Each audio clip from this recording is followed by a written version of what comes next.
Chapter 677. Please scan the QR code below to download the app for more interesting content. Novels are updated at a faster rate. Millions of novels are free to read. Novels with a deeper meaning that could not be found online are available here. In a room in the guest house, Prince Ming suddenly woke up from his drunken dream. He opened his eyes and moved his body. He realized that he was lying on the table. Had he fallen asleep just like that? It was already dark outside and the beauty in the room was gone. He stood up, but his legs were numb and he fell to the ground with a thud. The embroidered uniform guards outside heard the commotion in the room and quickly rushed in. "Your Highness." They bowed in unison. The leader of the group walked forward and helped Commandery Prince Ming up. Prince Ming was in great pain from the fall and his head felt like it was about to explode. "What's wrong with me?" He held his forehead and asked angrily. The embroidered uniform guards helped him back to the stool. "No, my butt hurts." He had been sitting on a wooden stool for an entire afternoon. Even an iron butt would not be able to withstand the pain. There was no bed for him to lie on. The leader of the embroidered uniform guards had no choice but to ask his companions to help him sit on each side. Although this was not comfortable, at least his butt would not suffer. Where is Miss Gu?" Prince Ming asked as he held his head that was about to explode. The leader of the embroidered uniform guards replied, "After you got drunk, Miss Gu left." "What? You let her leave just like that?" "Your Highness, you did not ask us to keep her. Wasn't it because I thought she would leave? Are your brains made of wood?" Prince Ming choked. Seriously, he had gotten drunk at such a good time.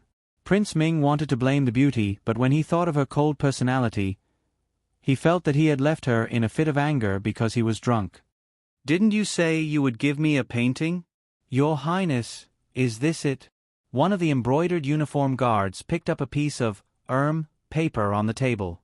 Normally, a painting given to someone of Commandery Prince Ming's status would be framed in a scroll. However, this was only a piece of paper and it was slightly wrinkled. She did not know what had happened. Prince Ming asked someone to bring the painting over. He took a closer look and his mouth could not close. What's all this nonsense about? Was this the standard of a beauty's painting? How did he manage to do that? This was too. Forget it, he didn't like her because she could draw. Her beauty was what truly moved him. If she didn't know how to draw, then so be it. At most, he would teach her in the future. Yes, that's right, he could use the opportunity of teaching the beauty to invite her again. He believed that she wouldn't refuse. As this thought flashed through his mind, the haze in Prince Ming's heart was swept away and he instantly felt refreshed. Just as Royal Prince Ming was happily putting away the beauty's painting, the coachman suddenly came up and reported at the door, "Royal Prince, something has happened to Heir Han." In a quiet courtyard of the Han family, servant girls came out of the main room with basins of bloody water.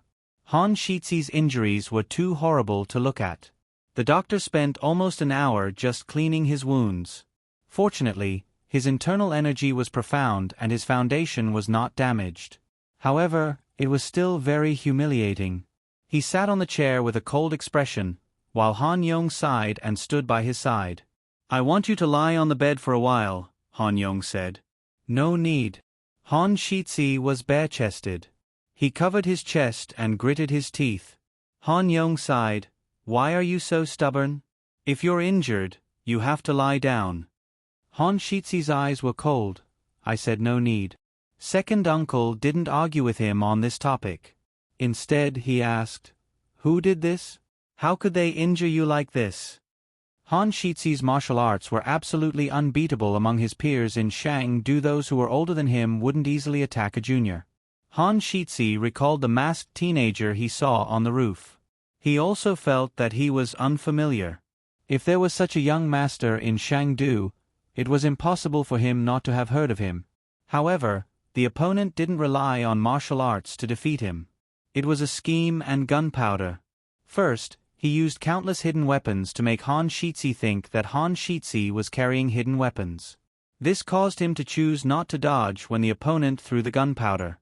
Han Shixi recalled, he used gunpowder. Han Yong suddenly understood. So it was gunpowder. No wonder it could hurt you. Wait. Gunpowder?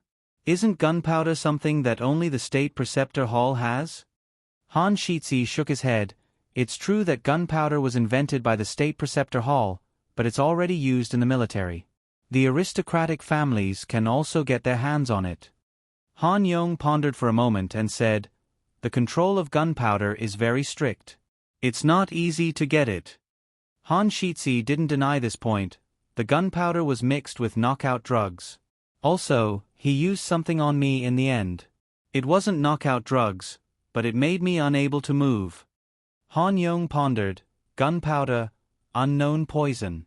Was it really done by the State Preceptor Hall? Han Shitzi said, I have no enmity with the State Preceptor Hall. Why would they do this to me? Han Yong nodded. That's true. The State Preceptor Hall didn't collude with any forces, nor did they have conflicts with any forces. To be exact, no aristocratic family dared to have conflicts with the State Preceptor Hall. Naturally, the State Preceptor Hall didn't bother to make things difficult for any aristocratic family. Han Shitzi asked the servant at the door, Where's the Commandery Prince? Hasn't he arrived yet? Just as he finished speaking, Commandery Prince Ming arrived. Han Yong saluted Commandery Prince Ming. Han Yong was the son of a concubine in the Han family. In terms of status, he couldn't be compared to the direct descendants. Commandery Prince Ming nodded slightly. His attitude towards Han Yong was naturally different from his attitude towards Han Shitzi. All of you may leave. Second uncle, you stay. The servants left one by one and closed the door. Only the three of them were left in the room. Commandery Prince Ming looked at Han Shitzi, who was covered in wounds. Although he had heard that Han Shitzi was injured on the way here, he was still shocked when he saw him in person. Cousin, who injured you like this? Han Shitzi didn't answer his question. Instead he asked, Let me ask you, who did you meet today? Huh? Commandery Prince Ming was stunned. Han Shitzi said sternly, Are you going to tell me honestly, or do you want me to capture your maidservant? Commandery Prince Ming's pupils contracted. Cousin actually saw that maidservant? Han Shitzi snorted coldly. Or, I can report this to the Crown Prince and let him ask you personally. Commandery Prince Ming pleaded, Cousin, please don't tell my father. If my father finds out, he will kill me. The Crown Prince was very strict with Commandery Prince Ming. He didn't allow him to do anything that would disgrace his reputation. Otherwise, he wouldn't have hidden his identity from the beauty for so long. Han Shitzi said, If you don't want me to find the Crown Prince, tell me honestly. Who did you meet today? What did you do? Commandery Prince Ming had no choice but to tell Han Shitzi everything that happened. Cousin, you promised me that you can't let my father find out. Han Shitzi said indifferently, Men, send Commandery Prince Ming back to his residence. Yes. After Commandery Prince Ming left, Han Shitzi closed his eyes in frustration and asked, Second uncle, what do you think? Han Yong said, That student from the Kanglan Women's Academy must have something to do with this. She purposely lured Commandery Prince Ming and the 6 embroidered uniform guards away. Han Shitzi's eyes were deep as he said, Since second uncle thinks so, then we have to investigate this person. It was a dark and windy night. Little Jing Kong had already fallen asleep on the soft bed in one of the bedrooms of the Kanglan Women's Academy's Linglong Pavilion. He opened his little mouth and snored evenly. Xiao Hang called Little Nine and asked it to guard Little Jing Kong.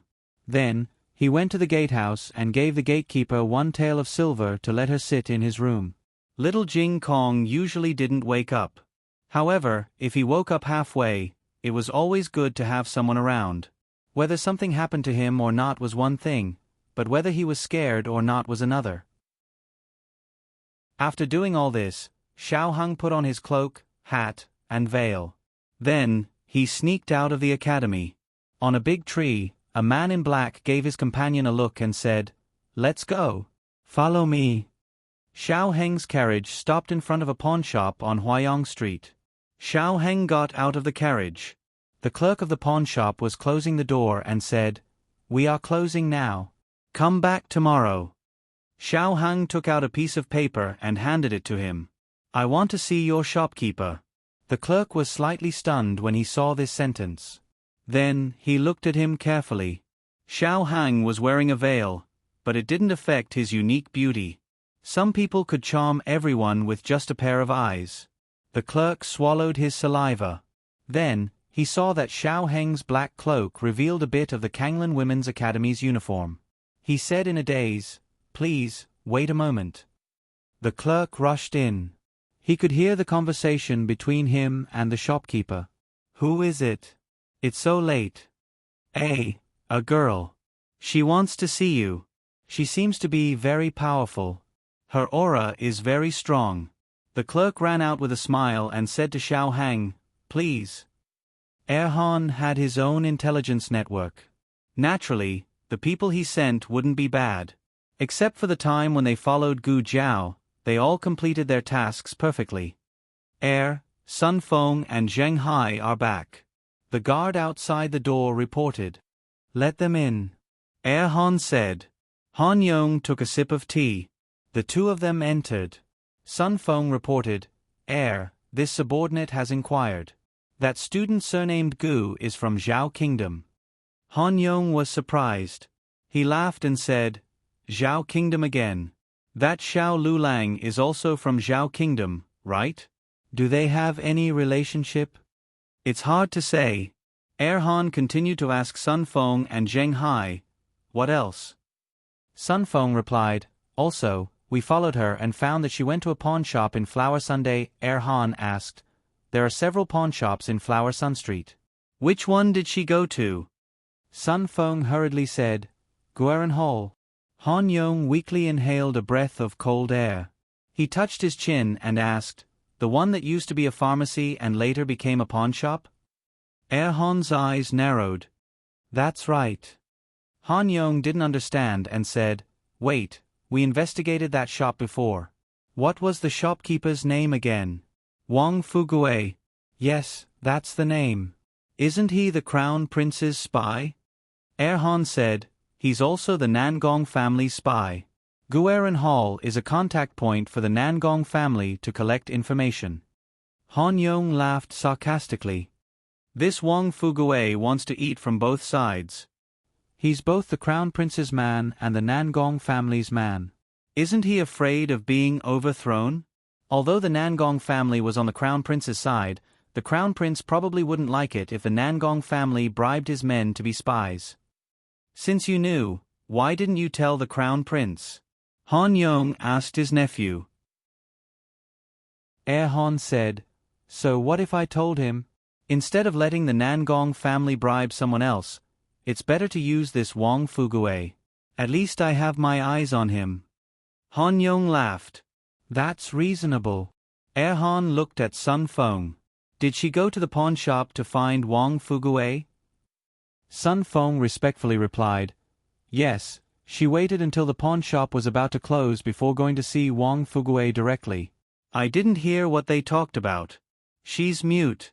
She wrote it all in words." They had followed so many people, and this was the first time they couldn't hear anything. As for Wang Fugue, he also wrote it in words. Han Yong said, "It's suspicious that she chose to go when the pawn shop was closed. It seems that the Nangong family is involved in this matter." Although the Nangong family and the Han family both belonged to the Crown Prince's side, the aristocratic families were never harmonious. Everyone wanted to be the Crown Prince's most outstanding subordinate. The Han family had the advantage of blood relations, while the Nangong family had the advantage of military power. Both sides had been fighting openly and covertly for a long time. Han Yong said, "Not only did they humiliate you, but they also set their sights on Commandery Prince Ming. If Commandery Prince Ming was really bewitched by that woman from a lower country, they would have a chance to surpass the Han family." Han frowned.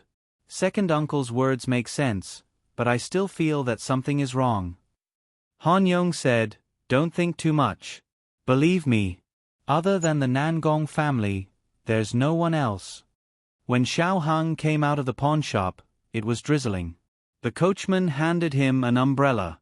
Xiao Hang didn't get into the carriage immediately. Instead, he went to a shop diagonally across the street to buy candied hawthorns. He held an oil paper umbrella and walked in the quiet rain.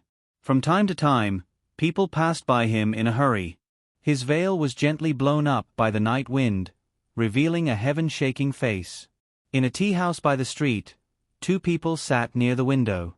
One was a young man in white with a folding fan, and the other was a guard in gray with a sword. If Gu Jiao was here, she would definitely recognize them as the people who bought Little Jing Kong's golden abacus. Little Jing Kong sold his favorite golden abacus to buy Gu Jiao a wedding dress. The guard in gray was surprised. "Young master, isn't he the top scholar of the Zhao kingdom? Look at his face." Young Master Ming Yu waved the folding fan in his hand and said with a faint smile, "So what if he is and so what if he isn't?" The guard in gray thought for a while and said, "He deliberately let those two people follow him. What does he want to do?" Young Master Ming Yu smiled and said, "What he wants to do has nothing to do with us. We just need to keep an eye on the little monk beside him." The guard in gray was puzzled. "We have been watching for half a year, but we haven't seen that person appear. Does he not want his disciple anymore?"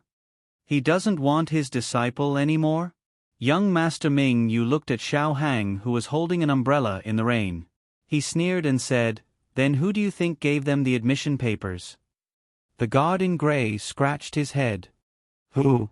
Do you mean, it was that person who gave them?"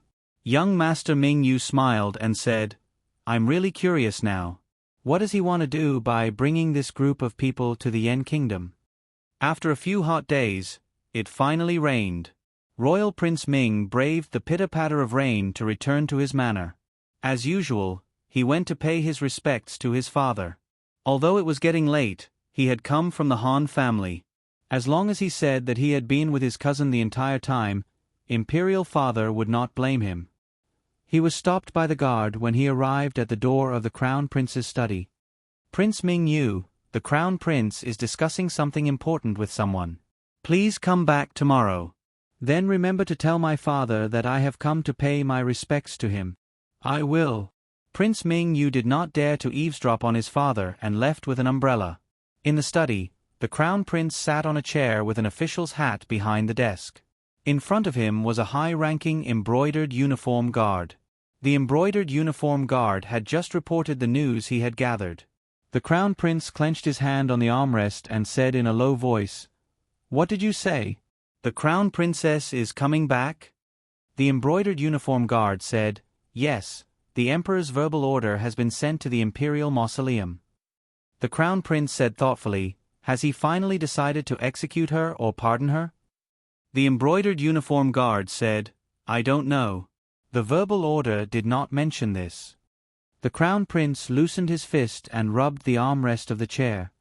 "We can't let the Crown Princess come back." The embroidered uniform guard looked at the Crown Prince hesitantly. "Your Highness, you mean," the Crown Prince said coldly, "kill the Crown Princess?" Xiao Hung bought the last stick of candied haws in the shop. His luck was not bad. It seemed that after using Gu Jiao's identity, his bad luck had decreased a lot. He could pick up money on the streets and avoid bad things when he encountered them. But why? Why did his mood suddenly become strange? Xiao Hang held the umbrella and looked up at the sky full of rain. Was it because of the rain? He suddenly felt a little melancholy. The latest chapter of this book is not finished yet. For more exciting content, please scan the QR code below to download the app. Novels are updated at a faster rate. Millions of novels are free to read. Novels with content that can't be found online are all available here. https://www.zhbqg.com/89642_826/107461448. HTML Genius memorized the website address in 1 second. www.zhbqg.com Biku Gu mobile reading website, zhbqg.com Chapter 678. The latest chapter of this book is not finished yet. For more exciting content, please scan the QR code below to download the app. Novels are updated faster. Millions of novels are free to read. There are all kinds of novels that you can't find online. Gu Jiao went to Qianxiang Pavilion in the afternoon after returning to the outer city. She changed Gu Chengfeng's dressing and got home late. She saw the Horse King and Old Master Meng as soon as she walked to the intersection of the alley. The Horse King was different from the other horse in the house. It had to come out for a walk every day, otherwise it would bully the other horse in the backyard. The Horse King saw Gu Jiao and decided not to run away. It bit the reins and ran to Gu Jiao. Then it handed the reins to Gu Jiao. It wanted to run away from Gu Jiao. The rain in the outer city came earlier and was heavier than in the inner city. Gu Jiao and Old Master Meng found a restaurant with a stable to take shelter from the rain. They stayed there for more than 2 hours. It was already dark. The rain stopped, Gu Jiao said as she looked out of the window. Old Master Meng stood up. Let's go back. It won't rain again. Gu Jiao said, I'll get the horse. The stable was next to the backyard of the restaurant. Gu Jiao led the Horse King out. The sound of horse hooves came from the street. Gu Jiao didn't care. The road was wide and she didn't need to give way to anyone. But when Gu Jiao led the Horse King to the entrance of the restaurant, a child suddenly ran out. Seeing that he was about to run under the horse's hooves, Gu Jiao jumped and rolled to the other side of the street with the child in her arms. The horse's hooves fell heavily on the place where Gu Jiao took the child. Water splashed everywhere. The man obviously saw the child running out. He pulled the reins as hard as he could, but he ran too fast. If Gu Jiao didn't jump, the child would have died under the horse's hooves. He looked coldly at the drenched youth and child and said fiercely, Don't court death next time. His companions caught up, and one of them said, All right, let's go quickly.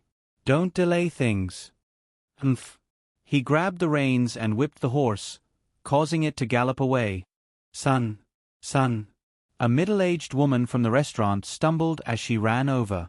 Gu Jiao handed the child to her. Gu Jiao used her body to protect him when he was rolling in the water. Other than his clothes being a little wet, he was fine. Thank you, young master. Thank you, young master. The woman held the child and thanked him repeatedly. Gu Jiao didn't say anything. She walked across the street and stopped in front of Mr. Meng. Let's go. Old Master Meng looked strangely at the figures disappearing at the end of the street. Strange. It's so late. What are the people from the Crown Prince's mansion doing? Isn't that the south gate of the outer city? Are they leaving Chengdu? Gu Jiao said, Are those people from the Crown Prince's mansion? Old Master Meng nodded. They are the brocade guards from the Crown Prince's mansion. Although they weren't wearing the uniform of the brocade guards, he had seen one of them in the Crown Prince's mansion. Gu Jiao paused and said, There is a murderous look in their eyes. They are going to kill someone. She was an assassin in her previous life, so she was familiar with this kind of situation. Kill someone? Old Master Meng frowned and looked in the direction they left. They were so fast that they had already disappeared from the street. That direction seems to be the Imperial Mausoleum. The next day, the sky was clear. Gu Jiao and Gu Shaoshun went to the academy for class. After winning another game, Gu Jiao deeply felt the enthusiasm of the students of the academy. From the moment she entered the academy, she felt like she was walking on a flower path. Lu Lang. Lu Lang. Lu Lang, Lu Lang. You are so handsome. Gu Jiao looked at the people who were lining the streets to welcome them. That was not necessary. Wu Fuzi sympathized with them for their hard work in the competition, so he didn't let them stay for training today. Gu Jiao and Gu Shaoshun went home early. As soon as they arrived at the door, a squishy little ball rushed over. Jiao Jiao.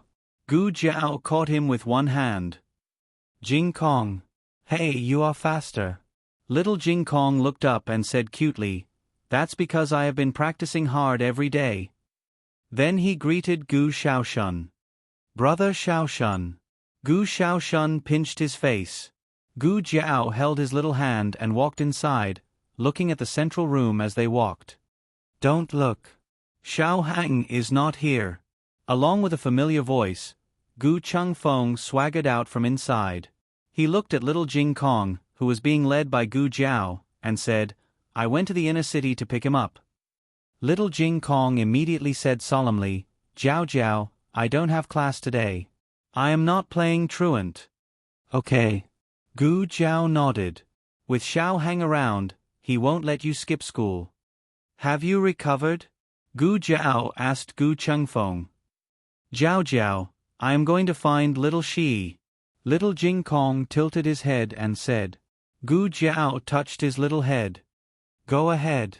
Little Jing Kong waved his little hands and ran over. Little Shi. I am coming.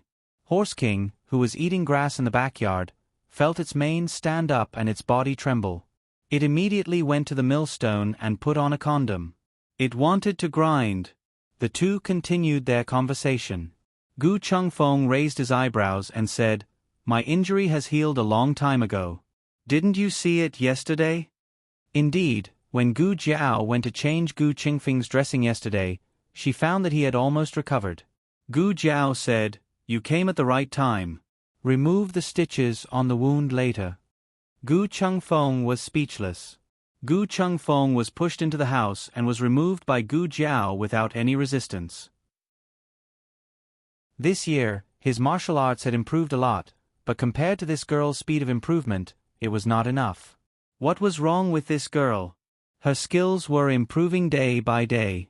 Gu Jiao put down the scissors and started to pack up.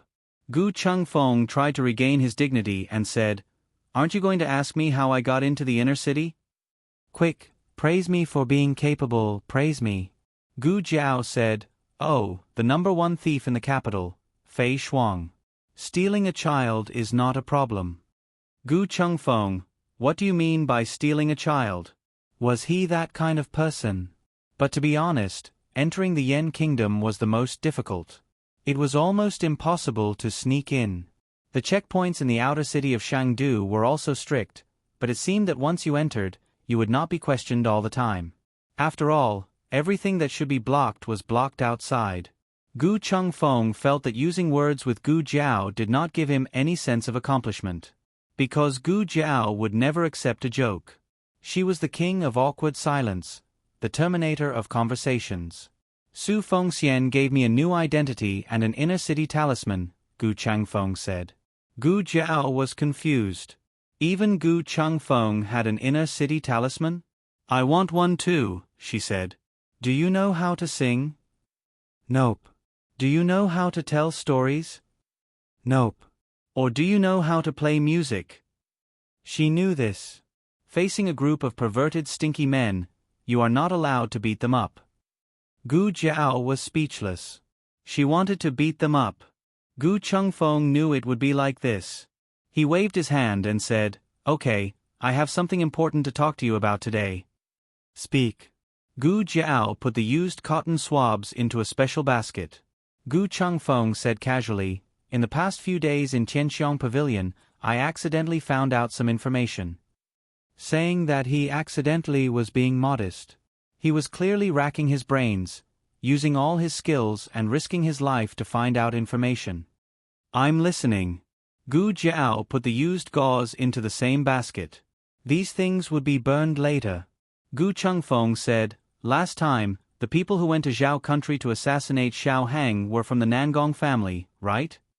Yes, didn't you know? Gu Jiao did not hide this matter from him. Gu Chengfeng continued, But did you know that the Nangong family and the Crown Prince's residence are very close? Nangong Li is the Crown Prince's confidant? Gu Jiao's mind flashed back to the conversation between Nangong Li and the shopkeeper at the pawnshop that day. His Highness was very angry and asked why he couldn't even handle such a small matter.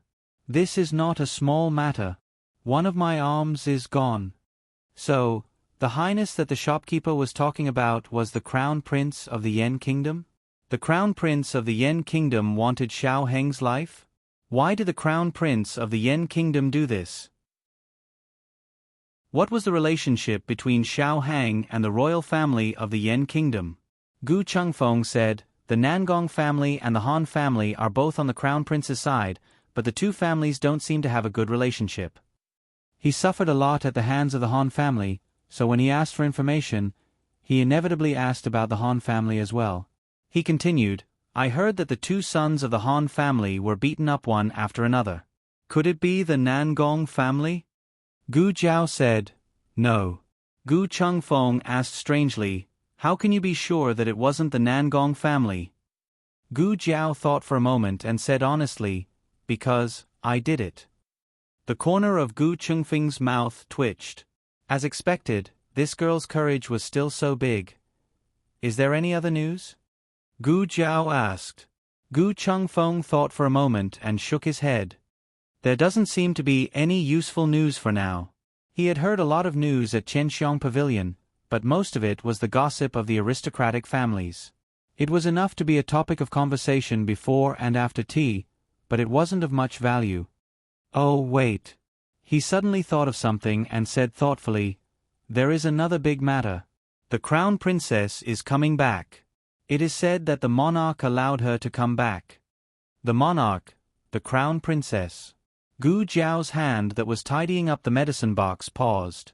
Gu Chengfeng saw her pause and couldn't help but ask, what's wrong? Gu Jiao said, the crown princess might not come back so easily. Gu Chengfeng asked, why? Gu Jiao looked at the medicine in the medicine box and said, last night, I met the assassins from the crown prince's residence. If the crown princess is coming back, then, it should be to kill her. The latest chapter of this book is not finished yet. For more exciting content, please scan the QR code below to download the app. The novel will be updated even faster. Millions of novels will be read for free. There are all kinds of novels that can't be found online here. https://www.zhbqg.com/89642-8964286/1074459711. HTML Genius memorized this website's address in 1 second. www.zhhbqg.com Biku Pavilion's mobile reading website. zhhbqg.com. Chapter 679. The latest chapter of this book is not finished yet. For more exciting content, please scan the QR code below to download the app. Novels are updated faster. Millions of novels are free to read. Novels with content that can't be found online are all available here. Gu Chengfeng was furious. Are you serious? Who is this crown prince? How can he kill his own sister? Sister? Gu Jiao was just confused. Gu Chengfeng thought for a moment. Oh no, I think it's an older sister. The crown princess is the third princess of the king. There are 2 concubine princesses above her. Before she was born, there were no princes. As he spoke, he subconsciously touched his chin. This was Gu Jiao's usual little action, but after being together for a long time, they would be influenced by each other's habits. Even he didn't notice it. He said suspiciously, the crown prince wants to kill Xiao Hang and the crown princess. What's the relationship between the 3 of them? I don't know. Gu Jiao said. Gu Chengfeng asked curiously, did they send many killers?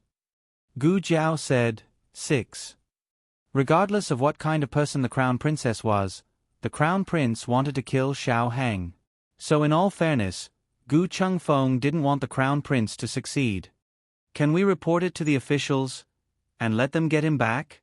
As soon as he said this, Gu Chengfeng was shocked. Was it because he had been with this girl for a long time that he became bold? The Yan kingdom was a superior country. How could small people like them get involved in the internal strife of a superior country's royal family?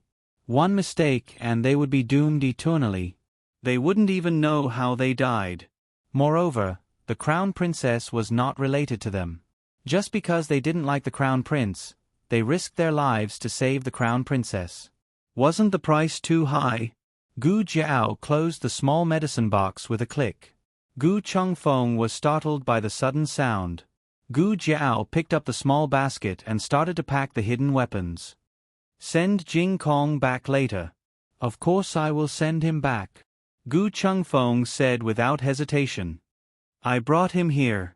If I don't send him back, who will? As he spoke, he suddenly felt that something was wrong. Wait, why did you tell me? What do you want to do? Gu Jiao put her hand on her belt. Hey. Gu Chengfeng covered his eyes and turned around. Even if I'm your biological brother, you can't do this. You should be more careful between men and women. Oh. Gu Jiao said, I forgot that you're a man. Gu Chengfeng. What a heart-wrenching sister. Gu Chengfeng ran out of the house. Gu Jiao changed into a set of night clothes, put on a mask, and carried the red-tasseled spear to the backyard to get the horse. Old Master Meng and Gu Yen were playing chess in the backyard. Seeing her dressed like this, Mr. Meng looked puzzled. Why are you dressed like this? Madame Nan's body was fine now.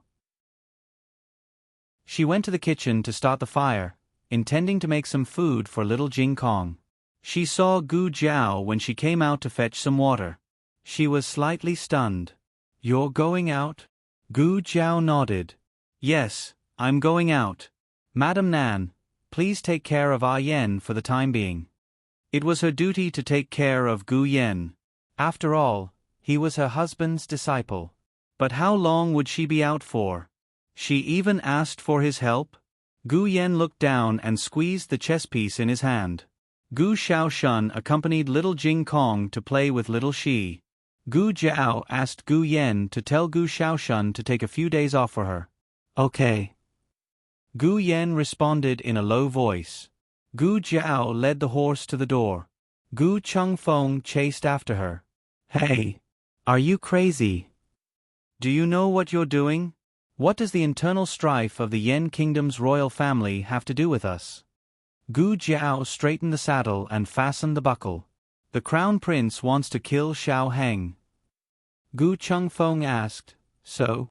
Gu Jiao muttered, There's something I need to verify personally. Gu Chengfeng was anxious. What's the matter? Gu Jiao got on the horse. I'll tell you when I'm back. Gu Chengfeng looked at the departing figure. He was so angry that he clenched his fists and gritted his teeth. Hey! You brat! Stop right there. Come back here. They've been walking for a day and a night. You can't catch up with them. Gu Jiao went far away. Gu Chengfeng wanted to kill someone. How did this brat grow up? Did she eat bear's heart and leopard's guts? They were from the Crown Prince's residence. The Crown Prince's residence. Run if you can't beat them. You're not allowed to take off the protective talisman. The imperial mausoleum of the Zhao Kingdom was built near the capital. The Yen Kingdom's imperial mausoleum was 100 miles away on Mount Guan. It was said that Emperor Taizu had asked someone to check the feng shui. The mountain range of Mount Guan was shaped like a dragon. It was beautiful and could be called another dragon's vein. Building the imperial mausoleum here could ensure the inheritance of the Yen Kingdom's imperial aura and prosperity of the country. If it was only 100 miles, one day and a night would be enough to cover it if the horses didn't stop. However, it rained in Chengdu last night. It was hard to guarantee that the other places on the road didn't experience heavy rain, which would slow down their speed.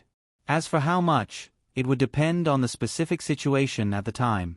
Moreover, they couldn't not rest at all. It would easily affect their fighting ability. Gu Jiao felt that she still had hope of catching up with them, even if the hope was very slim. But even if it was slim, she had to try. She wanted to know the answer. The sun was setting. In a post station near Mount Guan, 6 men in cloaks led the horses in and gave them to the workers of the post station to feed the horses. They also ordered a table full of dishes. We'll enter Mount Guan soon, the leader said. Don't make any mistakes in this operation. The man beside him said, Don't worry, big brother. Don't you know our strength? The Crown Princess's martial arts have been destroyed. How can the gods in the Imperial Mausoleum be our match? The leader said, do it cleanly. Don't let people find out that it's Her Highness. Of course. Besides, we only want to kill the crown princess. The guards in the imperial mausoleum should avoid them if possible. If they can't, we'll kill them to avoid new problems. Got it, big brother. They finished the dishes on the table. The leader left a silver coin on the table and led a few people to the stable to lead the horses out of the post station. The sky was gloomy and the mountain was stuffy. A man in black said, "Big brother, it's going to rain again." The leader looked at the imperial mausoleum not far away and said with cold eyes, "The heavy rain will cover the breath. It's a good time to kill."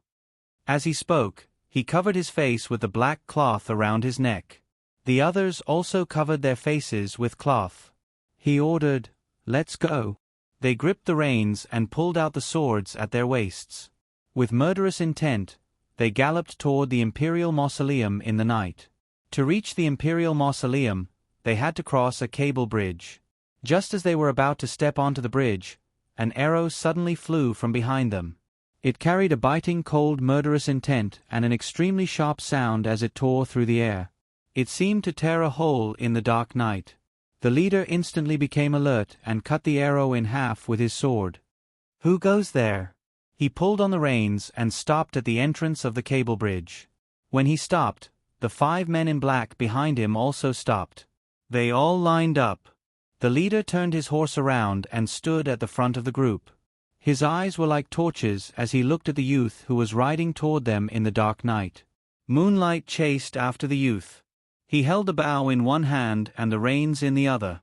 His entire body exuded the powerful aura of a purgatory azura. Everyone was shocked. The leader looked deeply at the youth who had suddenly appeared. He narrowed his eyes and asked again, "Who are you?" Gu Jiao pulled out 3 arrows from behind her and placed them on the bowstring. She aimed at the other party, "The person who wants your lives." After she said this, she let go of the bowstring and the arrows left the bowstring. It was clearly 3 arrows, but she was still skillful. The 3 arrows were not aimed at anyone, but they shot under the hooves of their horses. The horses were frightened. They raised their front hooves and almost stood up straight. They let out a frightened neigh. The several people quickly dismounted and with a few nimble rolls, they steadied themselves in front of the cable bridge. The leader coldly said, "Little brat, good archery." "Which archery camp are you from?" "Archery camp?" When the other 5 people heard this, they couldn't help being stunned. There were many people who knew archery, but the archers of the military camp were different from the experts of the common people. This little brat was actually an archer from the military camp. No wonder he was able to force the 6 of them off their horses. Gu Jiao still didn't talk nonsense with them. She once again pulled the bowstring. The leader disdainfully snorted, "Little brat, do you really think you can hurt us like this? You guys cross the bridge first, I will deal with him." They were forced off their horses not because their martial arts were not good, but because their horses were not good enough. In fact, they were the real experts after they got off their horses. Gu Jiao fired 3 arrows at the same time again. Only 1 arrow was aimed at the leader's heart. The other 2 arrows were off target. The leader almost laughed. "I thought you had some skills, but it turns out you are only a..." He raised his sword and effortlessly slashed apart the arrow that was flying towards him. "Big brother!" Behind him, a black-clothed man shouted. He turned his head to take a look and saw that the 2 arrows that he thought had missed were actually nailed accurately to the rope at the other end of the suspension bridge. The strength and accuracy of the arrows was so great that they actually broke the rope. Such a long distance. Such a thin rope. How did he do it? When did such a young and promising archer appear in Shangdu? The leader shouted, "Little brat, where did you learn your archery skills?" Unfortunately, Gu Jiao still didn't intend to pay attention to him. The bridge fell with a bang. "Big brother, the bridge is broken." The leader's eyes were completely cold. "Little brat, you are courting death." The latest chapter of this book is not finished yet. For more exciting content, please scan the QR code below to download the app. Novels are updated faster and more complete. Millions of novels are free to read. Novels with connotations that can't be found online are all available here. https://www.zhbqg.com/89642_826/1074441146. HTML Genius memorized this site's address. www.zhbqg.com Bikuj mobile reading website. zhbqg.com. Chapter 680. The latest chapter of this book is not finished yet. For more exciting content, please scan the QR code below to download the app. Novels are updated faster and more frequently. Millions of novels are free to read. Novels with content that can't be found online are all available here. A mere archer dared to challenge the imperial guards of the crown prince's residence. She was overestimating herself. The leader jumped up and swung the sword in his hand. Above Gu Jiao's head, he viciously chopped down at Gu Jiao's head. Let's see how you can shoot at such a close distance. Gu Jiao didn't choose to dodge and let the horse take the hit. But if he thought that Gu Jiao only knew how to shoot arrows, he was gravely mistaken. Gu Jiao calmly looked at him. He was about to be chopped in half. Why was this kid still so calm? Gu Jiao's calmness wasn't because she underestimated the enemy. In fact, these people's martial arts weren't weak. They were all close to the strength of Sirius. She had never tried to deal with 6 Sirius at once. But she wouldn't let herself panic. If she needed to fight, she would fight. If she needed to kill, she would kill. If she needed to fight, she would fight seriously. If she wasn't, she would fight half-heartedly. Anyway, there was no way out. The sword energy came. Her long hair and the corners of her clothes flew backwards.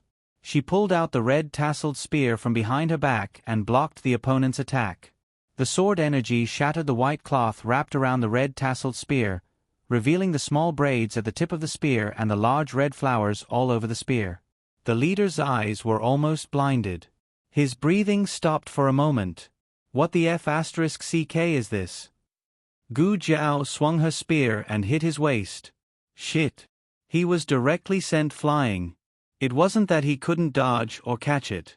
It was just that the red tasseled spear was too ugly. He had been practicing martial arts for so many years, but he had never seen such an ugly weapon in his life. Before he fell to the ground, he touched the ground with his sword and flipped over to stabilize his body. Big brother. The rest of the people gathered around. The leader looked coldly at Gu Jiao and said, "You guys think of a way to get over. Even if you have to swim, you have to swim over. I can deal with this kid." "Yes, big brother." Everyone agreed in unison. In fact, they could tell that this kid only had the strength and tenacity of his body. He did not have the slightest bit of internal energy. No matter how strong his moves were, he would not be able to last more than 10 moves in the hands of any one of them. Big brother is more than enough to deal with her. The few of them stepped forward. Gu Jiao urged her horse to gallop in front of them. She propped her red tasseled spear on the ground and used the momentum to flip around and land in front of them. She held the red tasseled spear in her hand, holding back 10,000 men. "Today, no one will be able to pass." An embroidered uniform guard said, "You sure talk big. Take this." He swung his sword at Gu Jiao. Just now, the few of them were indeed shocked by Gu Jiao's red tasseled spear, but at this moment, they also recovered from their shock. He used 50% of his power. This was considered giving this kid face. For a person without internal energy, even 10% of his power was too much. As for the other 40%, he was venting his anger. He wanted to chop this brat into mincemeat. However, who would have thought that something unexpected happened? This brat was clearly in front of him, but the moment his sword fell, he suddenly dodged. What a fast movement! After Gu Jiao dodged, she attacked him with her spear. However, Sky Wolf was Sky Wolf. How could he be so easily hurt by Gu Jiao? He also dodged easily. He was ranked 5th among the 6 people. He smiled coldly. You do have some skills, but this is the end. Die. He concentrated his qi in his dantian and used 70% of his power. Gu Jiao felt a familiar aura. It turned out that they were also men of sacrifice. However, they were not ordinary men of sacrifice. They seemed to have practiced some kind of skill that could hide their aura. At first glance, they looked like ordinary masters. Gu Jiao exchanged a few moves with him. She had to admit that the other party's strength was very strong. She did not have time to make a detonator. The black gunpowder in her hand was also used up when she was dealing with Han. Lu Dong, can you do it? Another embroidered uniform guard asked. The embroidered uniform guard called Lu Dong had a serious expression. This brat was a bit difficult to deal with. He had to use all his strength. It would be a joke if word got out that the embroidered uniform guard of the Crown Prince's residence was forced to use all his strength by a brat without any internal energy. He attacked Gu Jiao with a fatal blow. His companions did not help him because they felt that it was unnecessary. It was just a brat. Why would they need to work together? Pucci, the sharp blade pierced through the body. Everyone was stunned. The leader's pupils shrank. How could Gu Jiao's red tasseled spear pierced through the embroidered uniform guard's heart? She kicked him away. The moment the red tasseled spear left his body, blood splattered on her mask. Thanks to the Shaolin martial monks, she had recovered 40% of her strength from her previous life. Therefore, even if she did not have any supplementary skills, she could still kill a sky wolf. But there were 5 more left. Gu Jiao panted slightly. Who's next? She did not say that if they came together, there was a need to consider the situation. I'll deal with you. Another embroidered uniform guard walked out. Fortunately, these people were not like Marquis Xianping. Otherwise, if they ganged up on her, she would be dead in a matter of minutes. Gu Jiao withstood 30 moves from this person. Finally, her spear pierced his vital point. At this time, Gu Jiao was also injured. Her breathing was gradually becoming disordered. Damn it! Attack together! A square-faced embroidered uniform guard said. Gu Jiao wiped the blood from the corner of her mouth. Hey, do you have any shame? So many people attacking me. Aren't you afraid of being laughed at? The leader said coldly, No one will laugh at us if we kill you. He said to his companions, Kill him. Kick him into the water. Leave his red tasseled spear. It looked ugly, but it was very useful. Gu Jiao held the red tasseled spear in her hand.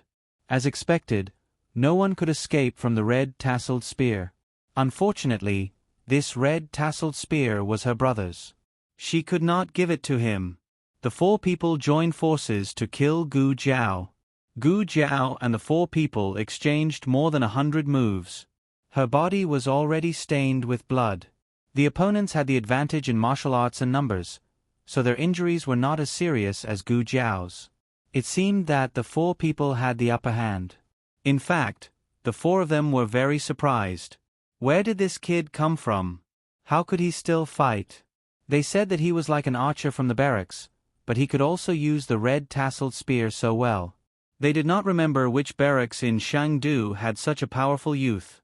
More importantly, every time they thought that he was about to die, he could stand up again. Big brother, how can he still have the strength? A embroidered uniform guard whispered. Another embroidered uniform guard said, Yes, big brother. He suffered so much sword chi from us. He should have died long ago, right? The leader looked at the youth whose clothes were already soaked in blood with a complicated expression.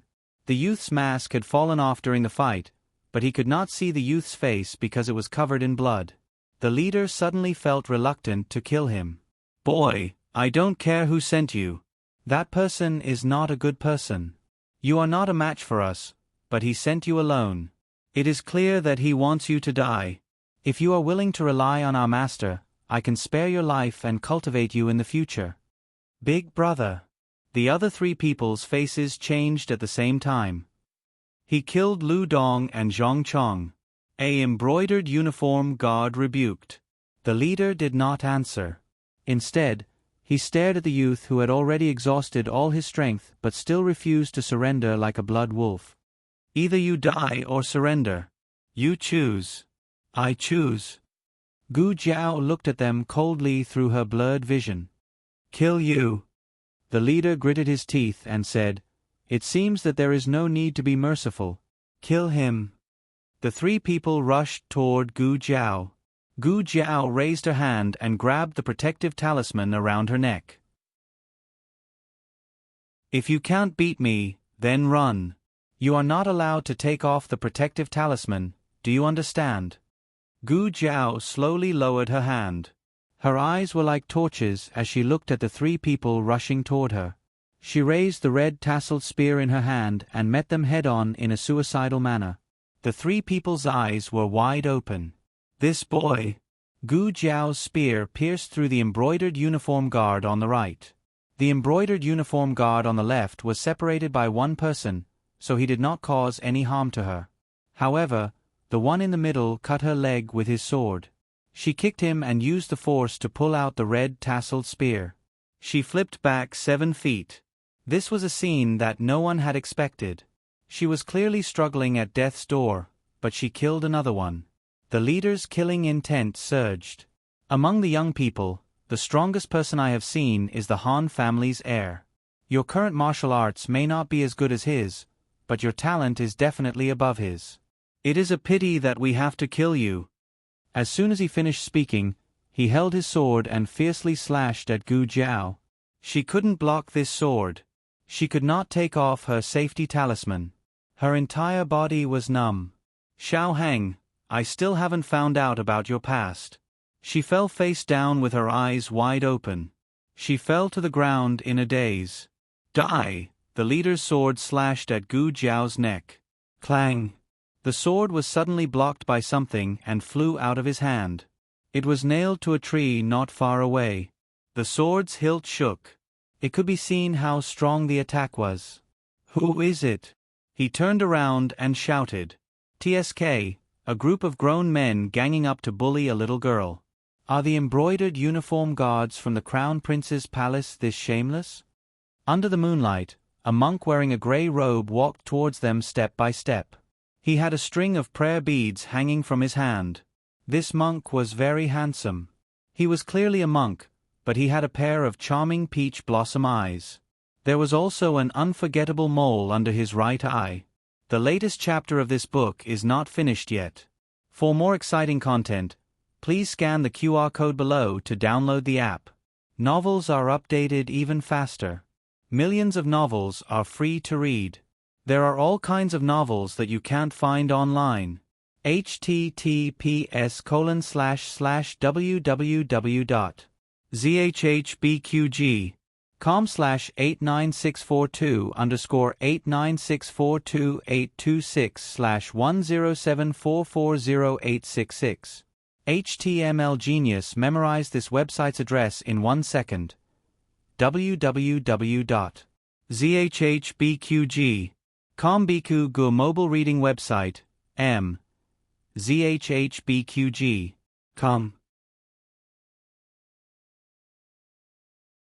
Chapter 681. The latest chapter of this book is not finished yet. For more exciting content, please scan the QR code below to download the app. Novels are updated even faster. Millions of novels are free to read. Novels with connotations that can't be found online are all available here. The monk's appearance was too impactful. It took the 2 embroidered uniform guards a long time to recover from their shock. Then the 2 of them turned pale with fright. What did he say? The youth who fought with him for so long and killed 4 of them was actually a girl? Also, how did he know that they were the embroidered uniform guards from the Crown Prince's residence? Where did he come from? Did he follow them or was he just passing by? Who are you? The leader gripped his sword tightly. He couldn't sense the other party's aura at all. Either he didn't know martial arts or his martial arts had reached the realm of returning to the origin.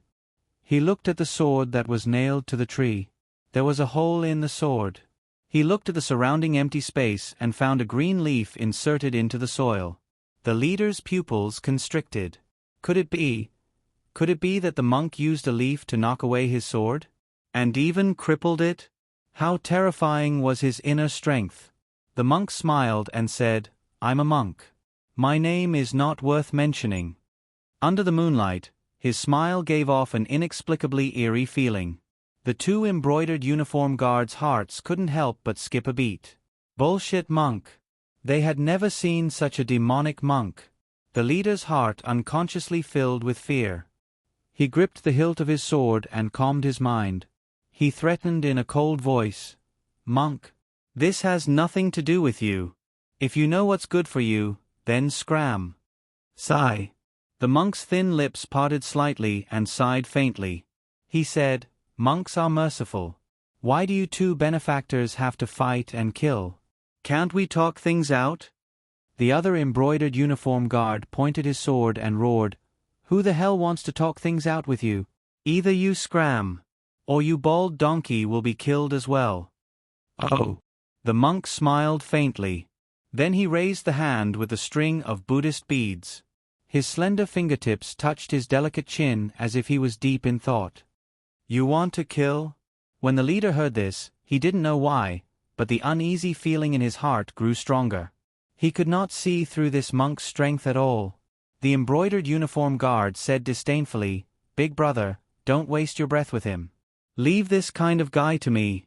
In any case, he already knows our identities, so we have to silence him." As he spoke, he looked at the monk who was so beautiful that he didn't look like a mortal under the moonlight and said fiercely, "Remember not to meddle in other people's business in your next life. Die." He sprinted towards the monk.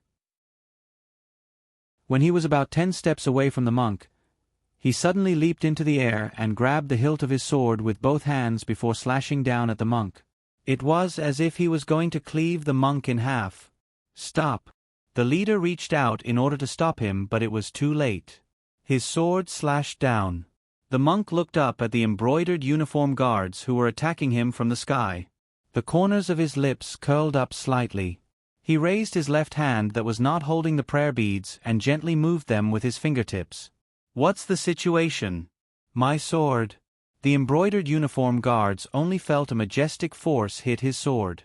Half of his body was instantly paralyzed and he was sent flying by that terrifying force. He fell heavily on the ground and slid out a large pit that was a foot deep and 10 feet long. He only stopped when he reached the feet of the leader. Not half an inch more, not half an inch less. Everything was under control just right. Big brother." He spat out a mouthful of blood and stopped breathing on the spot. The leader looked at the embroidered uniform guards who had been killed in one move in disbelief. His eyes widened in horror.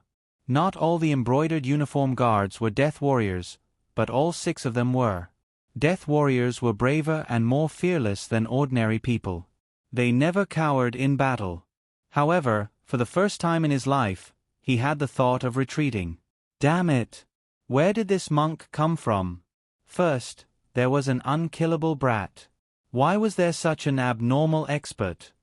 His eyes flashed and he resisted the trembling that seemed to come from his soul. "I don't want to fight anymore. Let me go." The monk smiled. "Okay." The leader of the group turned around and ran away. The monk chuckled and pointed his finger at his departing figure. A powerful inner force penetrated his chest as if it had materialized. There was a sharp pain in his chest and blood splashed in front of his eyes. He opened his mouth in disbelief and fell forward. He ground a large piece of grass before he stopped. Then his whole body trembled and the breath in his dantian dissipated rapidly. Why didn't you agree to let me go?" The monk walked over casually and looked down at him. "I agreed to let you go, but I didn't say that I would let you go alive." "You damn." The leader breathed his last.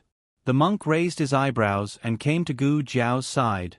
Gu Jiao fainted. Her face was buried in the grass and she lay on the ground like a sad little frog. The monk said with emotion, "To be able to kill 4, that's not bad." Gu Jiao was awakened by the crackling sound of firewood. She opened her eyes and found herself lying in a run-down temple. There were spider webs hanging on the Buddha statue and the beams. She didn't know how long it had been since someone came here. She smelled the delicious aroma of meat that made her want to eat heartily. Someone was roasting meat. The sound just now came from the pile of firewood. Awake! A lazy man's voice came from behind the firewood.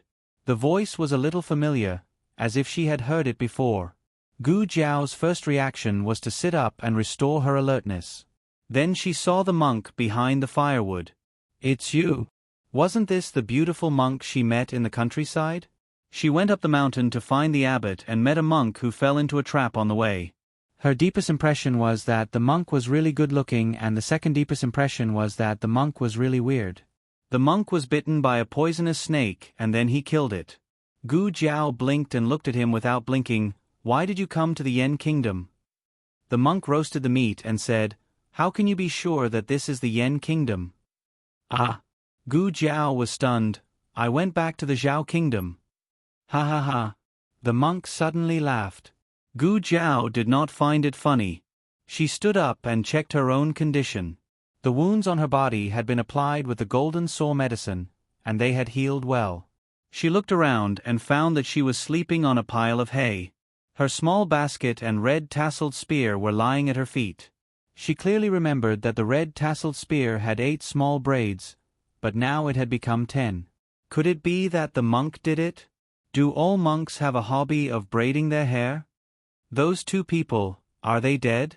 Gu Jiao remembered that there were 2 embroidered uniform guards left before she fainted. They are dead, the monk said. Oh, okay. Gu Jiao didn't ask how they died. The monk didn't take the initiative to say. Gu Jiao asked again, Where is this? How long have I been sleeping? The monk said, Near the place where you fainted. You have been sleeping for 5 days. Gu Jiao said strangely, Why did I sleep for so long?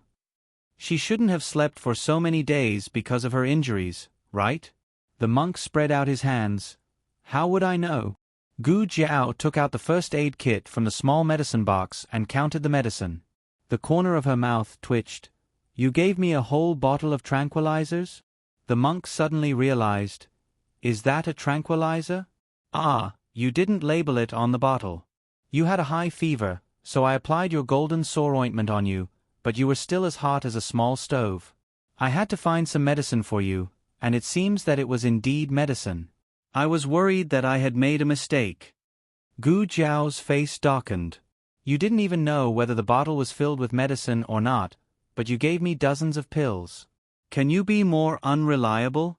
The monk turned the rabbit on the shelf around and took out a small bamboo tube from his wide sleeve. He removed the lid and sprinkled some salt on the rabbit meat. Look, I didn't forget to add salt this time.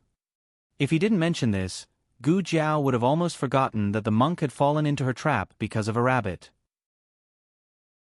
She thought that he, a monk, wanted to save the rabbit. Who would have thought that he killed the rabbit and roasted it without saying a word? She once suspected that he was a fake monk, and she still suspected so. Gu Jiao looked around. She was a little thirsty. Is there water? The monk threw her a water bag.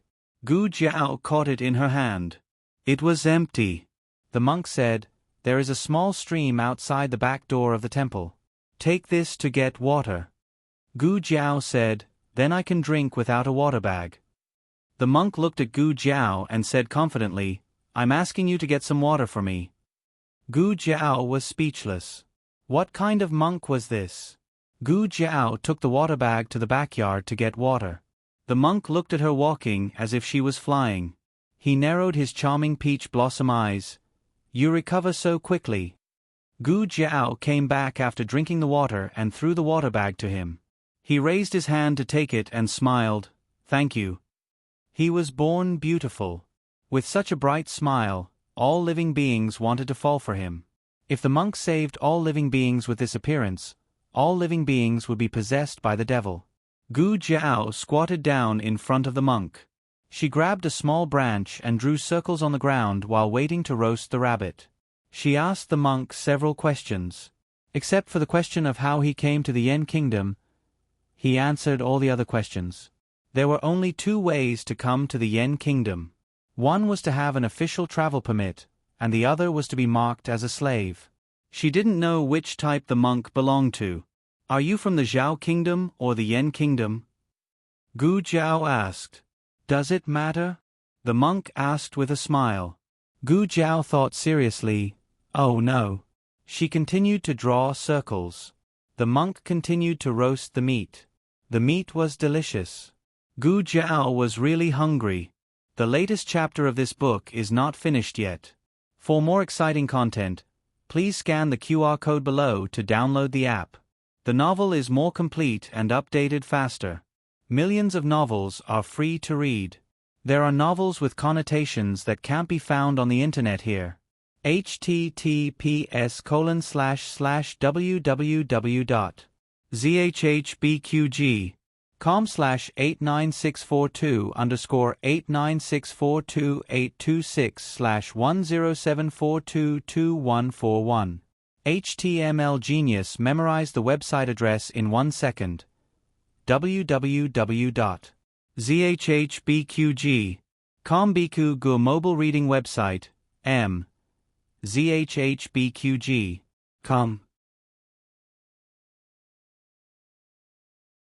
Chapter 682. The latest chapter of this book is not finished yet. For more exciting content, please scan the QR code below to download the app. Novels are updated even faster. Millions of novels are free to read. Novels with connotations that can't be found online are all available here. The monk's skills in roasting the rabbit weren't bad. The rabbit fat on the surface was all roasted, and small bubbles came out with hissing sounds. He crushed the salt and sprinkled a few grains from time to time. The temple was instantly filled with the crisp fragrance of salt and pepper. Gu Zhao swallowed her saliva. She gradually changed from drawing circles to drawing rabbit, roasting rabbit, braising rabbit, spicy rabbit head, cold eating rabbit meat. In fact, other than roasted rabbit, there were also a few roasted mushrooms on the rack. But Gu Zhao only wanted to eat rabbit. Finally, the rabbit meat was roasted. The monk took out a sharp knife from his wide sleeve and was about to cut off a rabbit leg when a murderous aura suddenly came from outside the temple. Gu Zhao's eyes turned cold and she stood up. It wasn't late yet, but the sky was overcast, giving people an ominous premonition. The murderous aura quickly approached, and the sound of something sweeping through the branches and leaves came from the forest. It was Qinggong. It was even faster than Gu Chengfeng's Qinggong. It must be known that Gu Chengfeng's Qinggong could even shake off the dragon shadow guards. The commotion stopped in the open space outside the temple. Gu Zhao sensed 3 auras. They were all real sky wolves. And one of the auras was faintly above sky wolves. The people inside, get out. Among the 3 people, one of them coldly spoke. Gu Zhao had already seen through the crack in the door. Although the 3 people were disguised, the swords at their waists were the same as the 6 embroidered uniform guards from that day. They were people from the Crown Prince's residence. The monk sat cross-legged on the ground, calmly roasting the meat on the ground as if he didn't hear anything. Stop hiding.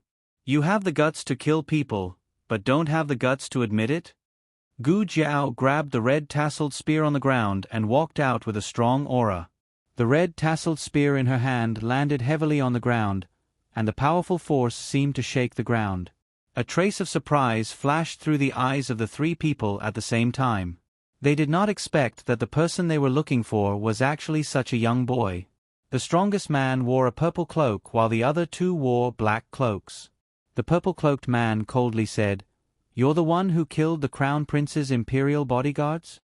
Gu Zhao raised her eyebrows and said, "So what if it's me? However, are you not even planning to hide it?" The purple-cloaked man said disdainfully, "Humph, what's there to hide from a dead man?"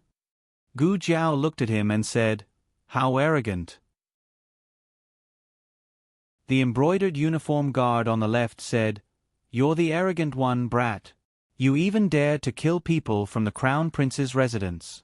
Brat, who sent you here?" The brocade guard on the right also opened his mouth. "Su'er, did we make a mistake? This brat doesn't look like someone who can kill 6 embroidered uniform guards." The boy in front of them was too young and too immature. Although his aura was very strong, it was impossible for him to kill 6 embroidered uniform guards in one breath. The purple-cloaked man narrowed his eyes dangerously. "Brat, do you have an accomplice?" Gu Jiao said, "So what if I do? So what if I don't? What does it have to do with you?" The purple-cloaked man said, "We spent 5 days to track you down. I have to say, you do have some ability. But it's all over now. Today is the day you die. I don't know the day of my death, but I know the day of your death." Gu Jiao looked at the 3 people without fear and said arrogantly, "Do you want to come one by one, or the 3 of you together?" Their hatred reached the peak in an instant. The purple-cloaked man said with murderous intent, "Brat, if you want to die early, we'll help you. Come together." Gu Jiao raised her other hand that wasn't holding the red tasseled spear and made a stop sign. "Wait, I didn't say I wanted to fight with you." The 3 people were stunned. Gu Jiao flashed back into the temple and stood behind the monk. She stuck her head out and pointed at the monk. "You guys, fight with him." The monk. The 3 people. The temple was barbecued meat and roasted mushrooms. The monk didn't want to ruin the results of his 2 hours of hard work, so he got up and walked out. The purple-cloaked man snorted, "You're actually a monk.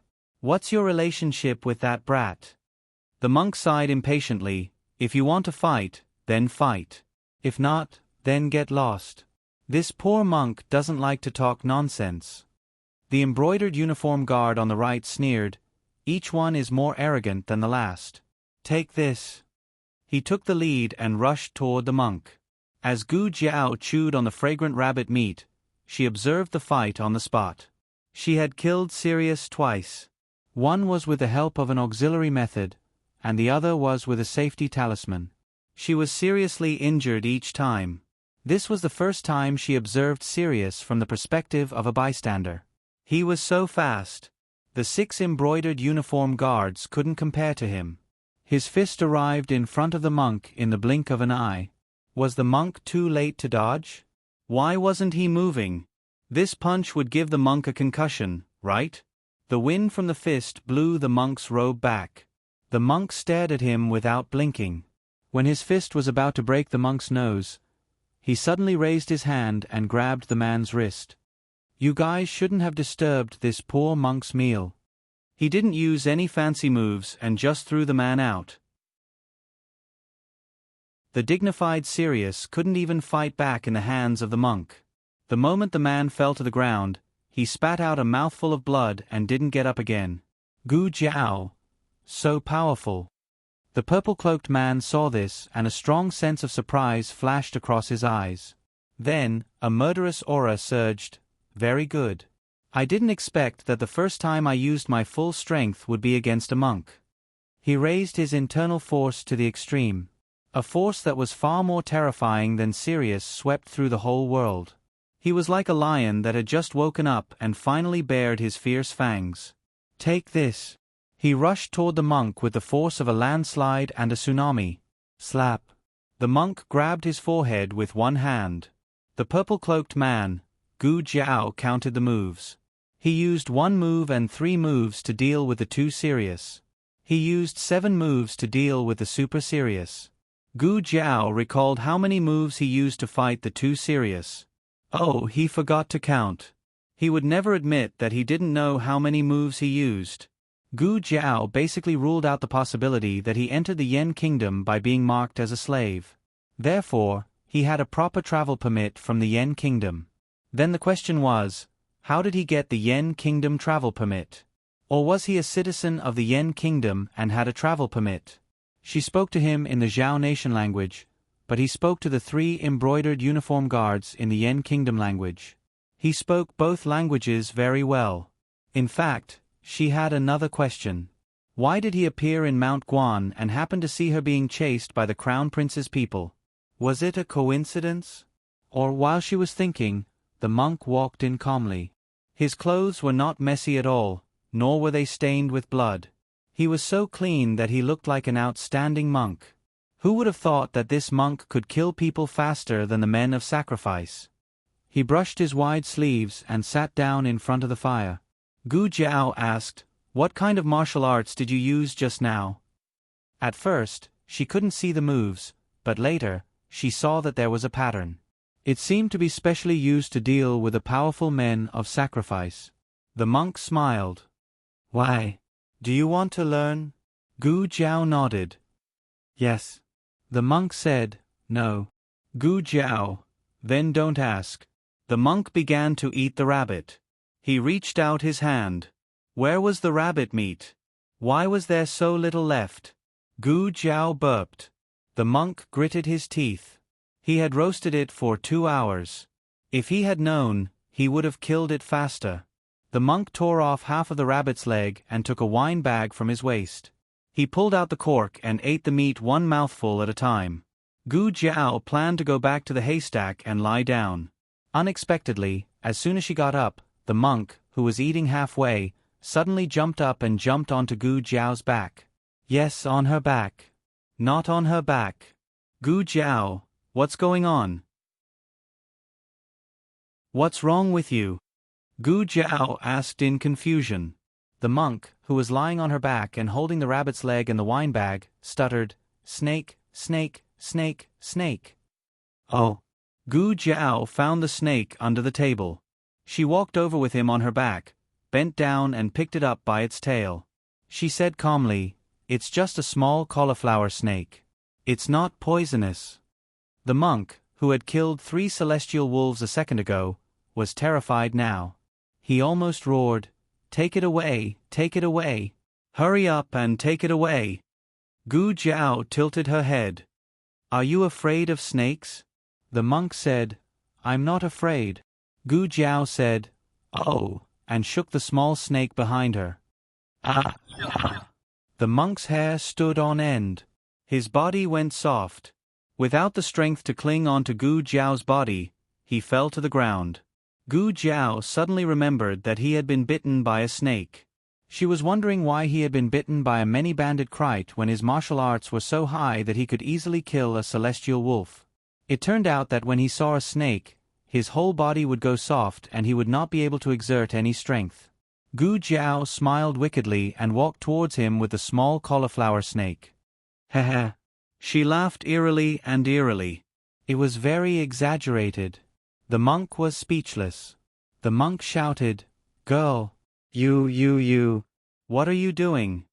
Gu Jiao bent down and handed the small cauliflower snake to him. She helplessly spread out her hands and said, "What bad intentions can the little snake have? It's nothing more than wanting to bite you. Who told you to be unwilling to teach the world's smartest Jiao Jiao some martial arts?" Small cauliflower snake. The monk was speechless. Digression. There are no double events this month. You don't have to keep your monthly tickets until the end of the month. You can throw them out now. The latest chapter of this book is not finished. For more exciting content, please scan the QR code below to download the app. The novel is more complete and updated faster. Millions of novels are free to read. There are all kinds of novels that can't be found online here. https://www.zhbqg.com/89642_826/1074216440. HTML Genius remembers this site's address in a second. www.zhbqg.com Pen Fun Pavilion Mobile Version Reading Website. zhbqg.com. Chapter 683. The latest chapter of this book is not finished yet. For more exciting content, please scan the QR code below to download the app. Novels are updated faster. Millions of novels are free to read. Novels with content that can't be found online are all available here. Dusk was everywhere, and the horizon was lit by a wisp of fire. Clouds curled around the mountains and rivers. In the ruined temple, a monk, a young man, and a small snake sat facing each other. The small snake tried to escape several times but was caught by the young man. The young man threw the small snake until it was dizzy. The small snake didn't run anymore and obediently curled up there. Sigh. The monk sighed. It's not that I don't want to teach you, but you can't learn those moves at all. Even if you learn them, you can't use their power. Gu Jiao said, You didn't even teach me and you know I can't learn them? Do you have internal strength? No. Do you know Qigong? No. The monk laughed. Isn't that enough? That set of fist techniques can only be unleashed by people with profound inner strength. Gu Jiao grabbed the small snake. The monk's expression changed and he stretched out his hand. Wait. I haven't finished speaking. Gu Jiao's movements paused. The small snake hung upside down in the air and cooperatively stuck out its harmless tongue. The monk calmed down and glanced at the red tasseled spear beside the straw mat. Your weapon is a spear. I'll teach you a set of spear techniques. Oh, the monk also knows spear techniques. Gu Jiao's current spear techniques were taught by the old marquis. There were only a few moves in total and there was only one move as a killing move. The old marquis chose that for her based on her situation at that time. In fact, with her strength recovered, that move was indeed not enough. The monk stood up and walked over to pick up the red tasseled spear leaning against the wall. He walked to the open space outside the temple. Watch carefully. He pointed the spear to the ground and his eyes turned cold. His breath instantly circulated, as if there were invisible wind blades sweeping through the world. Gu Jiao clearly felt that the monk's aura had changed. In fact, when she thought about it carefully, this monk had always changed a lot. She couldn't sense any trace of martial arts from him, so she didn't find it strange when he fell into her trap the first time. However, the terrifying power he displayed when he killed Sky Wolf made him look like a completely different person. Gu Jiao really couldn't describe it. Gu Jiao couldn't. Perhaps he was like a Buddha who had fallen into the demonic path. But now, the Buddhist chi and demonic chi were gone. He danced with his long spear and stood in the heaven and earth. His body was full of righteousness, and even his pair of peach blossom eyes became especially serious. What kind of spear art is this? Gu Jiao muttered. After the monk finished his last move, he threw the spear to Gu Jiao and said, All right, it's your turn. This spear was very heavy. Wasn't he afraid that she wouldn't be able to catch it if he threw it over like this? It was unknown whether it was intentional or not, but the spear carried a trace of the monk's own strength. Gu Jiao almost couldn't catch it. She steadied herself and stabbed the spear heavily into the ground. Only then did she not fall to the ground. The monk slightly raised his eyebrows and said, Oh, you caught it. So you did it on purpose? Let's see how well you've recovered. If you don't have enough strength, then I can't teach you the next few moves. He said, Let's see how well you've recovered, not let's see how well you've recovered. The difference between these few words was like heaven and earth. He knew what she was like before she was injured. Then, could she think that he was already there when she was fighting against the 6 imperial guards from the Crown Prince's mansion 5 days ago? He had been secretly observing her and only made a move when she couldn't take it anymore. Why aren't you making a move? Did you not remember? Then I'll show you again. No need. The spear art that the old duke taught Gu Jiao laid a very strong foundation for Gu Jiao. She could basically understand some of the complicated moves. The only problem was that her injuries had not healed. She was indeed lacking in strength, but she didn't need to kill people. It was enough for her to practice her spear. The monk stood at the door and looked at Gu Jiao without blinking. The first move was the simplest. It was not much different from the most important move that the old marquis had taught Gu Jiao. However, the spearhead was raised 2 inches higher, and the strength required to stab out increased by more than 20%. Gu Jiao took back the red tasseled spear and adjusted her breathing. She said to herself, It looks simple, but I didn't expect it to consume so much strength. The monk took off his wine bag and drank a big mouthful. He looked at Gu Jiao calmly and said, The second move. The strength of the second move was increased. Gu Jiao jumped up and stabbed the long spear from top to bottom. Her angle was exactly the same as the monk's. It was really surprising that she could imitate it to this extent after only seeing it once. After these 2 moves, Gu Jiao's strength was half gone. Her wounds began to hurt.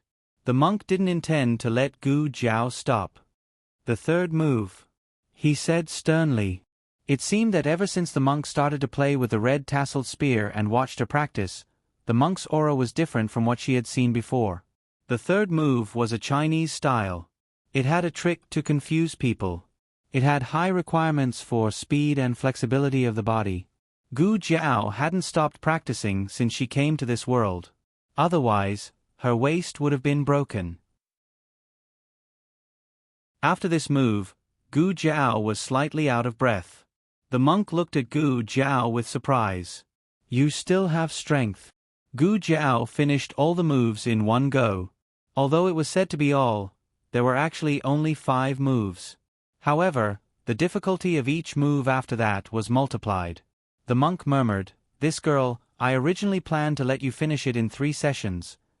Gu Jiao's legs were weak. She could fall down at any time, but she supported herself with the red tasseled spear. She raised her hand and wiped the sweat on her forehead. She gasped, "Is there more?" The monk was stunned. "There is more." He paused as if he was hesitating. It was as if he had made a big decision. 3 moves. Gu Jiao was so tired that she was seeing stars.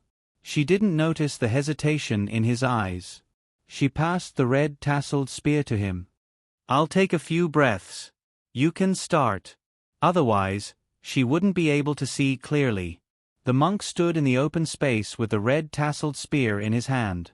The night wind blew and his robe fluttered. He stared at the sky. "I'm ready," Gu Jiao said. The monk didn't move. Gu Jiao tilted her head. "Monk." The monk held the red tasseled spear tightly. "Since you want to learn, I'll teach you. But remember, you can't use this spear to do evil. You can't use it to hurt the innocent. Otherwise, I'll kill you with my own hands." Gu Jiao sat on the threshold and looked at him. "You're suddenly so serious." "I'm not used to it." The difficulty of the last 3 moves couldn't be compared to the first 6 moves. Gu Jiao could see it, but she still couldn't perform at all. "Let's stop here today," the monk said. "Oh." Gu Jiao put away the red tasseled spear.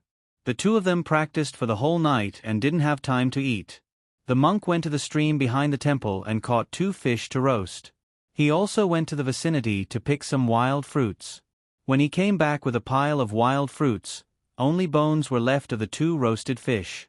Gu Jiao's cheeks were bulging. Her small mouth moved quickly as she tried to eliminate the evidence. The monk was furious. "Why did you finish it again? Couldn't you leave some for me?" Gu Jiao's cheeks were bulging. She looked like a little fat squirrel that was eating. She said vaguely, "I used up too much energy. I was so hungry that I couldn't hold it in." The monk was speechless. The monk went to catch 2 more fish. This time, he didn't leave. He was determined to prevent someone from eating. The little snake was released by Gu Jiao. After all, it had nothing to do with it. The monk focused on roasting the fish. Gu Jiao sat on the hay. She took a cotton cloth from the small basket and carefully wiped the red tasseled spear as if she was wiping a treasure. The monk looked at her wiping the red tasseled spear and pursed his thin lips. Gu Jiao felt that he was sizing her up. When she looked at him, he had already looked away and continued to roast the fish.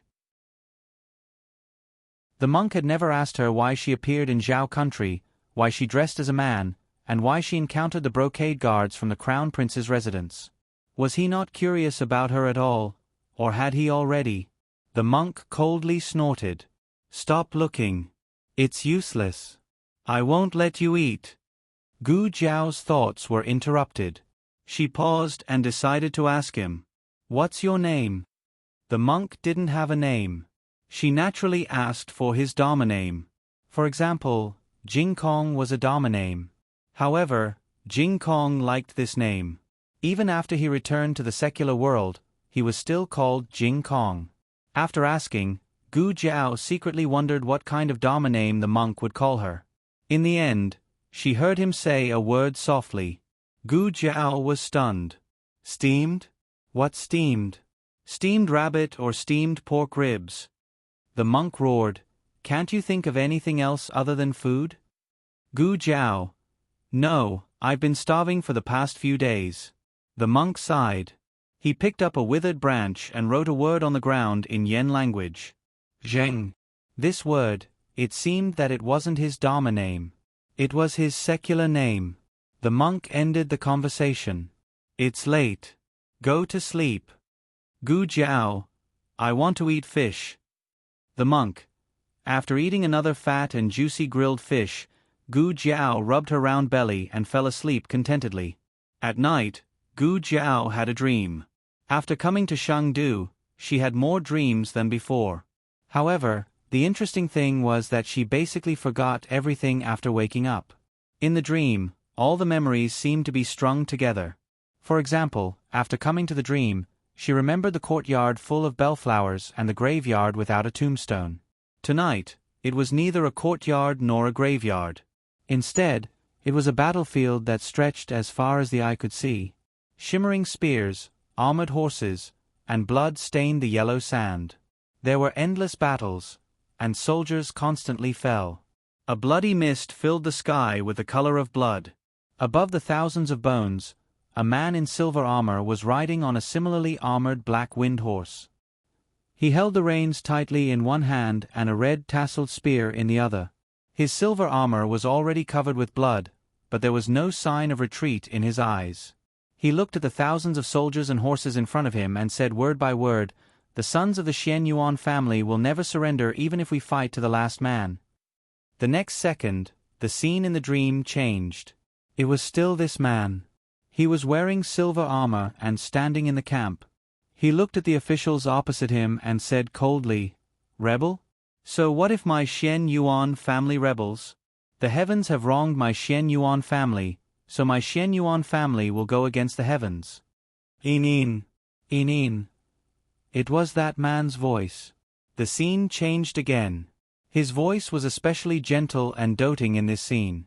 However, his appearance was too horrible to look at. He had been shot in the shoulder and 2 in the thigh. He lay on the ground with blood flowing like a river. He tried to support himself with both hands so that he could sit up. Beside him squatted a little girl who was only 2 years old. "Uncle, you're bleeding. You're bleeding a lot." He smiled as if nothing had happened and wiped the blood off his palm on his armor. Then, he raised his hand and touched the little girl's head. "Big Uncle isn't bleeding. Big Uncle was just playing with Inin." The girl tilted her head as if she was trying to discern the truth in his words. Then she asked, "Uncle, does it hurt?" He smiled and said, "It doesn't hurt at all. Inin, let's play a game, okay?" "What game?" the girl asked. He raised his head with difficulty and endured the tearing pain all over his body. He pointed at the small house in front and said, "Do you see that small house in front?" The girl nodded and said in a childish voice, "Inin sees it." He smiled weakly. "I'll count to 3. Run over there. Run very fast. Don't stop and don't look back. You should find a place to hide in the house. If you can make First Uncle unable to find you, First Uncle will buy you candy to eat."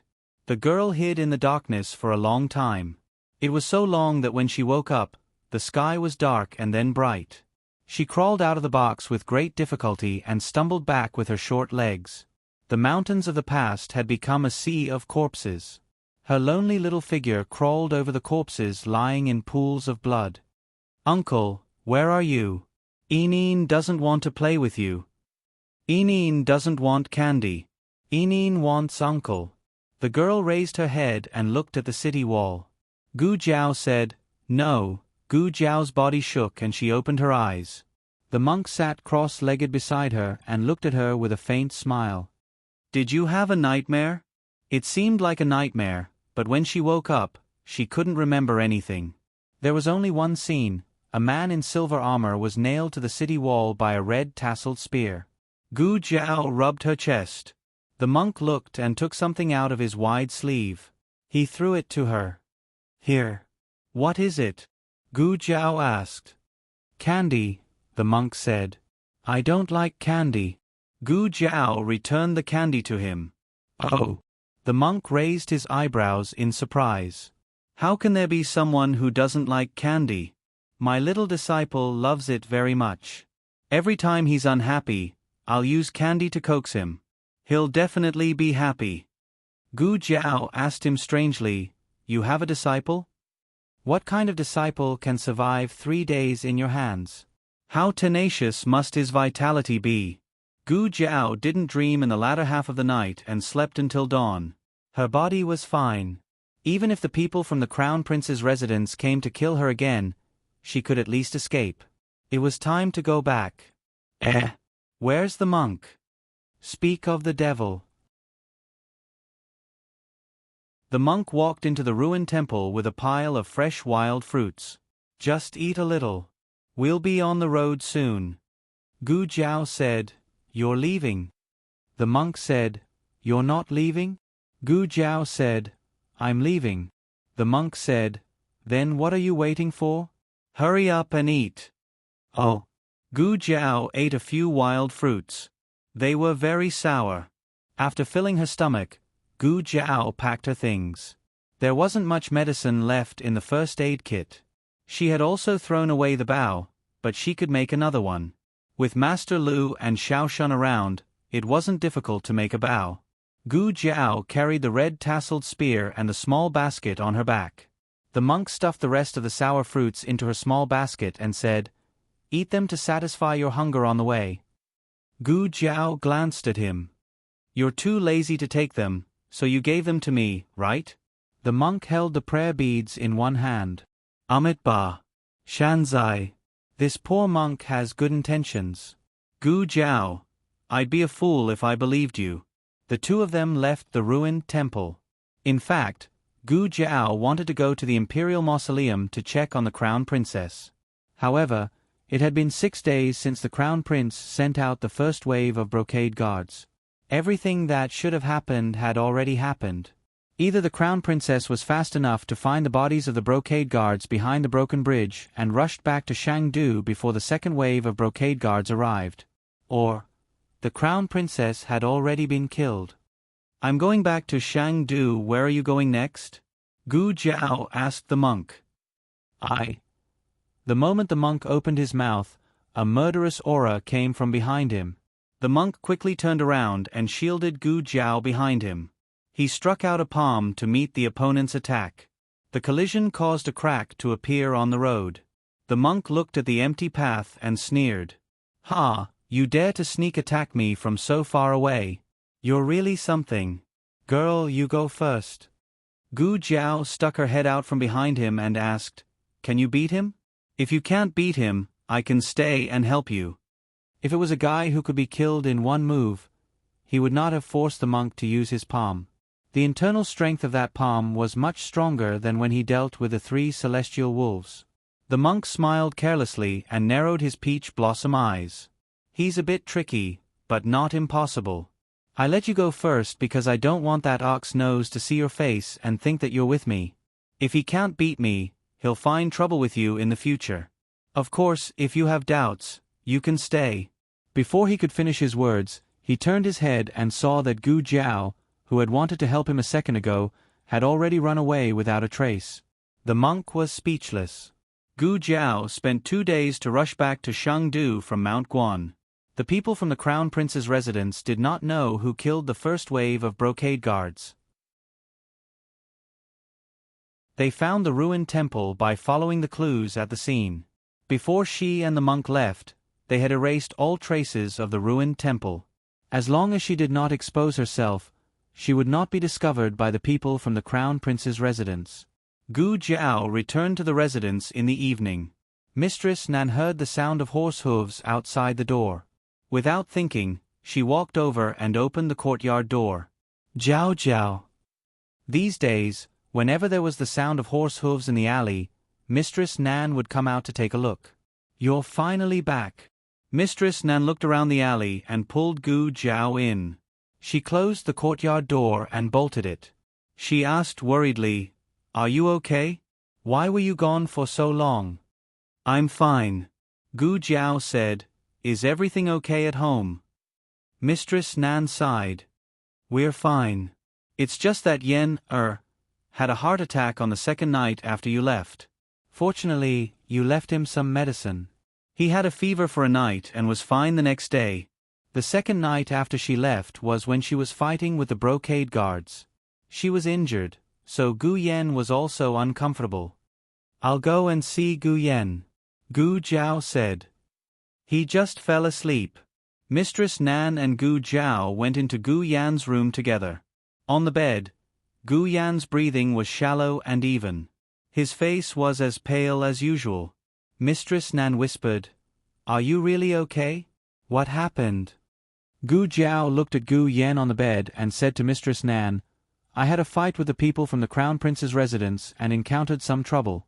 I was delayed in the temple for a few days. The trouble has been solved. Mistress Nan, don't worry." Mistress Nan knew that she would only report the good news and not the bad. She asked, "Are you injured?" Gu Jiao denied, "I'm not." "Even if you were, you would not admit it." Mistress Nan had no choice but to change the topic. She said, "Lu Lang came several times. He just left this afternoon." She made her husband and little Jing Kong worried. Gu Jiao said, "I'll go to the city to find them another day." Mistress Nan said, "Then you can ask Xiao Feng to take you there. He also comes to ask about you every day." Gu Jiao said, "Okay. By the way, where are Xiao Shun and Master Lu?" Mistress Nan said, "They went to buy firewood. Are you hungry? I'll make something for you to eat." Mistress Nan went out of the room. Gu Jiao came to the bed, bent down and touched Gu Yan's forehead. Gu Yan slowly opened his eyes. Gu Jiao smiled gently, "I knew you were awake." Gu Yan's eyes flashed with tears. He looked at her without blinking. "You're lying." Gu Jiao opened her mouth. Gu Yan said, "You're injured." Gu Jiao knew that even if she could hide it from everyone in the world, she could not hide it from Gu Yan. Gu Yan pointed to the edge of the bed. "Sit down." Gu Jiao said, "I'm dirty." Gu Yan did not say anything. He just looked at her stubbornly. Gu Jiao sighed and sat down by Gu Yan's bed. Gu Yan put his head on her lap and hugged her waist. "Sister." "Yes." "Don't go out for so long." "Okay." Gu Jiao came out of Gu Yan's room. Mistress Nan had also finished cooking the noodles. Mistress Nan put a bowl of steaming noodles with preserved meat and dried bamboo shoots on the square table in the central room. She asked Gu Jiao, "Is Yen asleep?" Gu Jiao nodded. "Yes, he's asleep. This time he was really angry. I had to coax him for a long time." Mistress Nan could not help but laugh. "It's good that you can coax him. You've been gone for a few days." Gu Jiao picked up her chopsticks and asked, "Did anything big happen in Sheng City during the days I was gone?" Mistress Nan thought for a while and said, "Something big. There was indeed one." Gu Jiao stopped slurping the noodles. Mistress Nan said, "The Crown Princess is back." The latest chapter of this book is not finished yet. For more exciting content, please scan the QR code below to download the app. Novels are updated faster. Millions of novels are free to read. There are novels with connotations that you can't find on the internet here. https://www.zhbqg.com/89642-82642-826/10740387. HTML Genius remembered the website address in 1 second. www.zhbqg.com Biku mobile reading website, zhbqg.com.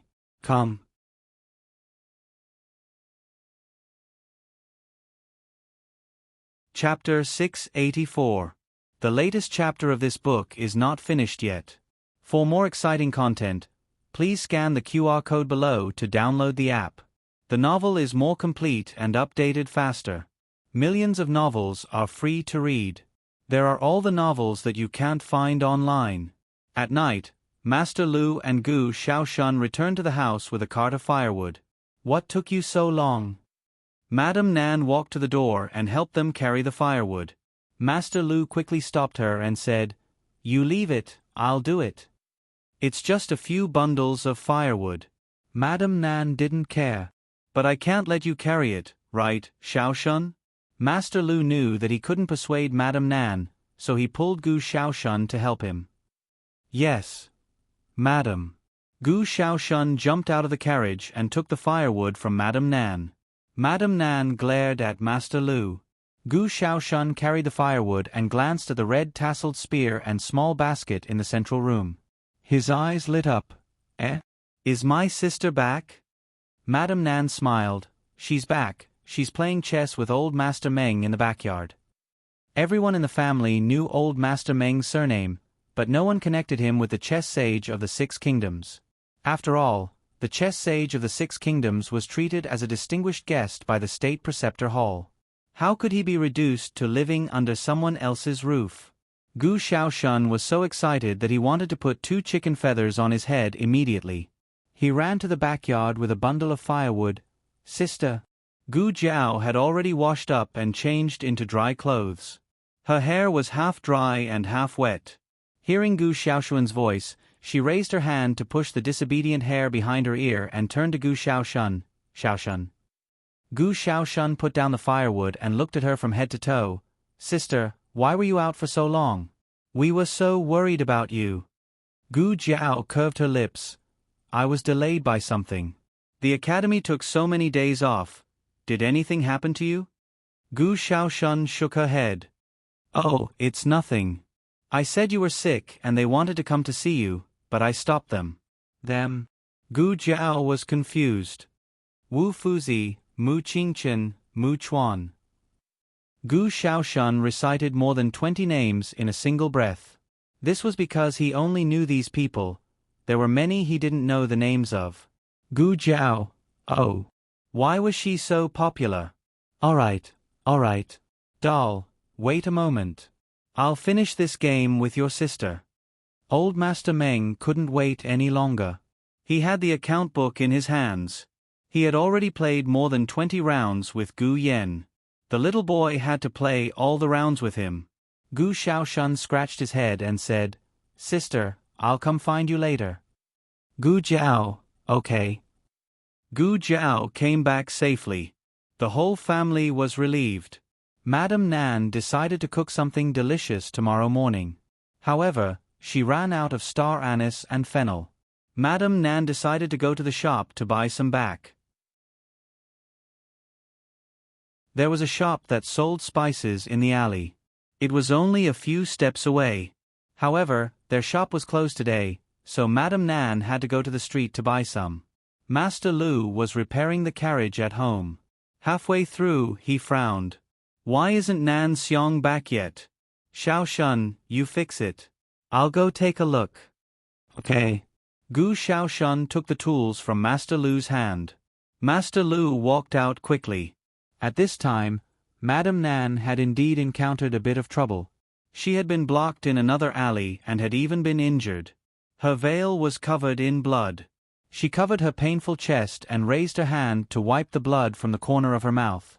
She shot out 3 Tang Hua needles. The man smiled coldly and raised his hand to catch her hidden weapons. Madame Nan's face changed. The man looked at the Tang Hua needle in his hand and sneered, It's actually dipped in poison. You've become much more ruthless than before. Unfortunately, you're no match for me now. At the end, his smile turned cold. He flicked his finger and shot the 3 Tang Hua needles back at Madame Nan. Madame Nan's eyes widened. The speed was too fast. She couldn't dodge at all. Suddenly, a small figure dashed over from behind Mistress Nan. With a whoosh, he grabbed Mistress Nan and pulled her to the side. The 3 Tang Hua needles were nailed to the ground. At the same time, Gu Jiao's spear touched the ground. She jumped up and stabbed the other person's heart. The other person tried to grab the red tasseled spear. Unexpectedly, this was a feint. The spear suddenly changed direction and swept towards his lower body. The other person's eyes trembled. He stepped on the ground and flew up to the roof. He steadied himself and looked at the young man in the alley with his black hair dancing. The young man was holding the red tasseled spear. He raised his head and looked at him coldly. His eyes were cold and untamed. That spear technique earlier. He frowned and muttered softly. Then he smiled faintly. Nan Xiang, this is the expert you've invited? I have to say that this little fellow is out of my expectations. But even so, he's not my opponent. Take this. Senior brother. Madame Nan hurriedly walked forward and stretched out her arm. She shielded Gu Jiao behind her. Don't hurt him. Senior brother? Gu Jiao looked at the man on the roof again. The sky was too dark. His figure was shrouded in the darkness. Gu Jiao couldn't see his skin color, but she could still make out his facial features. This person had a pair of malicious eyes. His appearance could be considered good, but when paired with his eyes, there was an inexplicable sense of evil.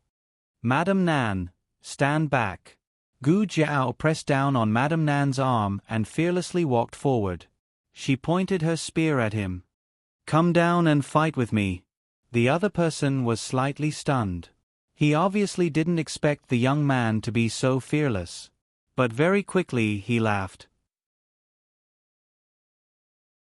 Little junior sister, I haven't seen such an interesting person in a long time. Since he calls you Madame Nan, then he can be considered as half a martial nephew. Forget it, I only heard that you came to Shang City, so I came over to say hello. I didn't want to do anything to you. You were too nervous and attacked me first. Madame Nan gritted her teeth. Shameless. All right, I've said my greetings. I should go now. Goodbye, junior sister. After saying that, he smiled coldly and used his qing gong to disappear into the night. Gu Jiao turned around and reached out to support her forearm. Madame Nan, you're injured. Madame Nan waved her hand. It's just a small injury. I'll be fine after a few days. Why are you here? Gu Jiao said, You didn't come back, so we came out to look for you. Master Lu also went to look for you. He probably went in another direction. Madame Nan panted slightly. Let's go back. Gu Jiao held the red tasseled spear in one hand and supported Madame Nan with the other. The two walked out of the alley. Madame Nan smiled bitterly. I didn't tell you about me in detail before. Do you blame me? Gu Jiao shook her head. I didn't tell Madame Nan about me either. Madame Nan smiled. She didn't want to compare who had more secrets with her. The person just now was called Qi Xian. He was the direct disciple of the Tang sect. The Tang sect is a Jianghu force outside the 6 countries. I used to be a member of the Tang sect. Later, I was dissatisfied with the marriage arranged by the Tang sect for me. If I still had my martial arts, Qi Xian wouldn't have been able to hurt me today. Gu Jiao suddenly understood. I see. No wonder Madame Nan's poison and hidden weapons are so powerful. Madame Nan shook her head slightly again. These two things are actually the worst for me. Otherwise, I wouldn't have destroyed my martial arts. I would have destroyed my own hands. When it comes to hidden weapons and poison, Qi Xian is far above me. Gu Jiao asked doubtfully, then Madame Nan said, My martial arts are more powerful. Back then, the Tang sect had a forbidden technique. Originally, the disciples were not allowed to practice it. But later, for some reason, the sect leader decided to let us direct disciples try it. In the end, I was the only one who learned it. Maybe because of this, I was forced to marry the sect leader's son. Speaking of this, she paused and smiled. These are all things in the past. My martial arts are gone, but it's not bad to be able to live a carefree life. Then why did he want to kill you just now? Gu Jiao didn't believe that he just came over to say hello. She could feel such a strong murderous aura. Madame Nan said, He wanted to force me to tell him the method to learn the forbidden technique. Sigh, how would I know the method? I just learned it and learned it. Who knows why they are so stupid? Gu Jiao, thinking of something, Gu Jiao said, He just said that he heard that Madame Nan came to Shangdu. Madame Nan sighed. Do you still remember the steward surnamed Liao from the State Preceptor Hall? The one we asked him to take you into the State Preceptor Hall through the back door? Gu Jiao had some impression of him. The one who was kicked out by the Horse King? Madame Nan said, That's him. He used to be an outer disciple of the Tang sect and knew us. I think he should be the one who leaked my whereabouts to Qi Xian. But I really didn't expect Qi Xian to come to Shangdu. This is against the rules of the Tang sect. Since the last sect leader, the Tang sect doesn't easily enter the world. Suddenly, Madame Nan thought of a possibility. The latest chapter of this book is not finished yet. For more exciting content, please scan the QR code below to download the app. Novels are updated at a faster rate. Millions of novels are free to read. Novels with connotations that can't be found on the internet are all available here.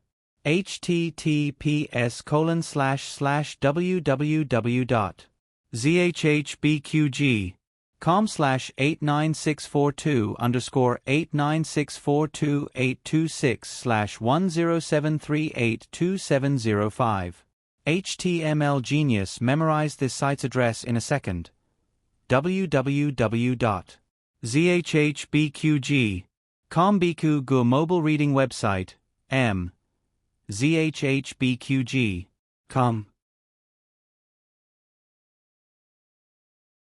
Chapter 685. The latest chapter of this book is not finished yet. For more exciting content, please scan the QR code below to download the app. The novel is more complete and updated faster. Millions of novels are free to read. All the novels that can't be found online are available here. On the way back, Gu Jiao and Madame Nan, Master Lu came looking for them. He saw Madame Nan being supported by Gu Jiao and her veil was stained with blood. His heart skipped a beat. Ah Xiang, what's wrong with you? Nan Xiang looked at him angrily. Don't make a fuss. You're scared out of your wits. Master Lu panicked. No, you're vomiting blood. What the hell is going on? If you don't want to talk, let Jiao Jiao talk. Gu Jiao looked at Madame Nan. Madame Nan sighed. Okay, don't make things difficult for the child. I met Qi Xian. Master Lu was stunned. Which Qi Xian? Your former senior brother? Madame Nan said, That's him. Master Lu was shocked. He came to Shangdu? Aren't the disciples of the Tang sect not allowed to leave the Tang fortress at will? Madame Nan said, His appearance is indeed against the rules of the Tang sect, but that's between him and the Tang sect. It has nothing to do with me. Master Lu asked, He's not here to take you back? Madame Nan shook her head slightly. No, he's here to interrogate us about the forbidden technique. He could have continued to fight with Jiao Jiao just now, but he didn't. I guess he has more important things to do and can't stay with us all the time. He won't come in a short time. Master Lu looked doubtful. You know him so well? Madame Nan smiled bitterly. He's been my senior brother for many years. I know him well. Don't worry, let's go back. The three of them returned to the house. Madame Nan took some pills for internal injuries and went back to her room to rest. Gu Jiao also went back to her room. She lay on the bed and thought about the fight with Qi Xian just now. She could feel that Qi Xian was an out-and-out expert, and he was the type that she had never come into contact with before.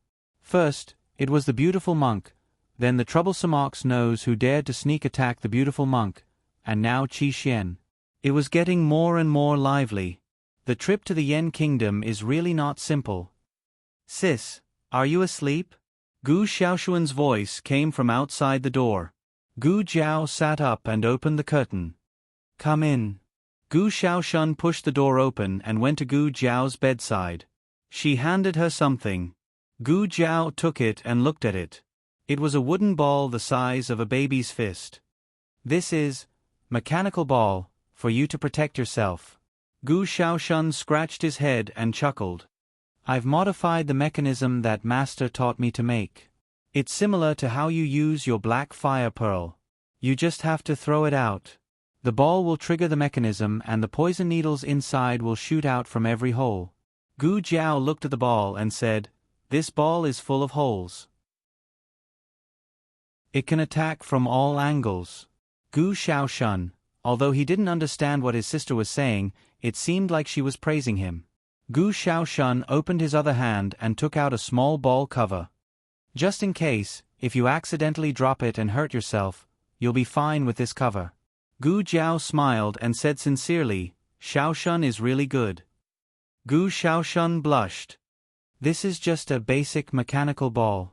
Sis, you can use it for now. If I can make better ones, I'll give them to you. Gu Jiao, okay. The next day, Gu Jiao, who had been absent for many days, finally went to the academy. As soon as she entered the classroom, a group of people surrounded her. Zhou Tong and Zhong Ding squeezed at the front. The two of them asked in unison, Lu Lang, are you okay? Gu Jiao was still not used to being surrounded like this, but looking at the pairs of small eyes full of concern, she did not push them away. She said, I'm fine. I'm cured. Zhong Ding said, Gu Xiaoshun said that you were seriously ill and couldn't get out of bed for a few days. We were all scared and wanted to see you, but he said that you had acne and it was contagious. We'd better not go. Gu Xiaoshun himself had acne, but he did not forget to use his experience to help her lie.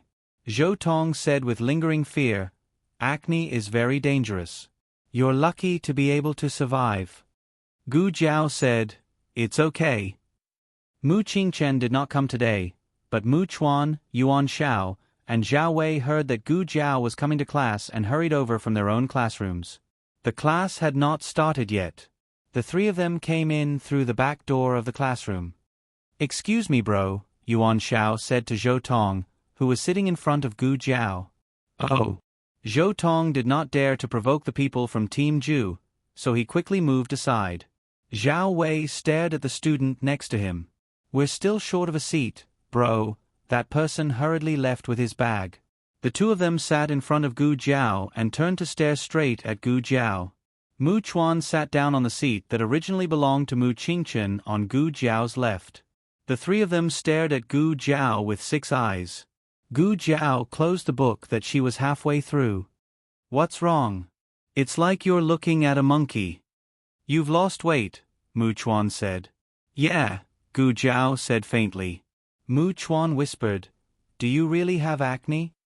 Gu Jiao said seriously, yes. Mu Chuan suddenly reached out and touched Gu Jiao's forehead. After that, he touched his own. It's not hot anymore. You've recovered quite quickly. My fourth brother had acne when he was young and was sick for more than 10 days. Gu Jiao said without changing her expression, I recover quickly. The three of them exchanged glances. Zhao Wei looked at Yuan Xiao.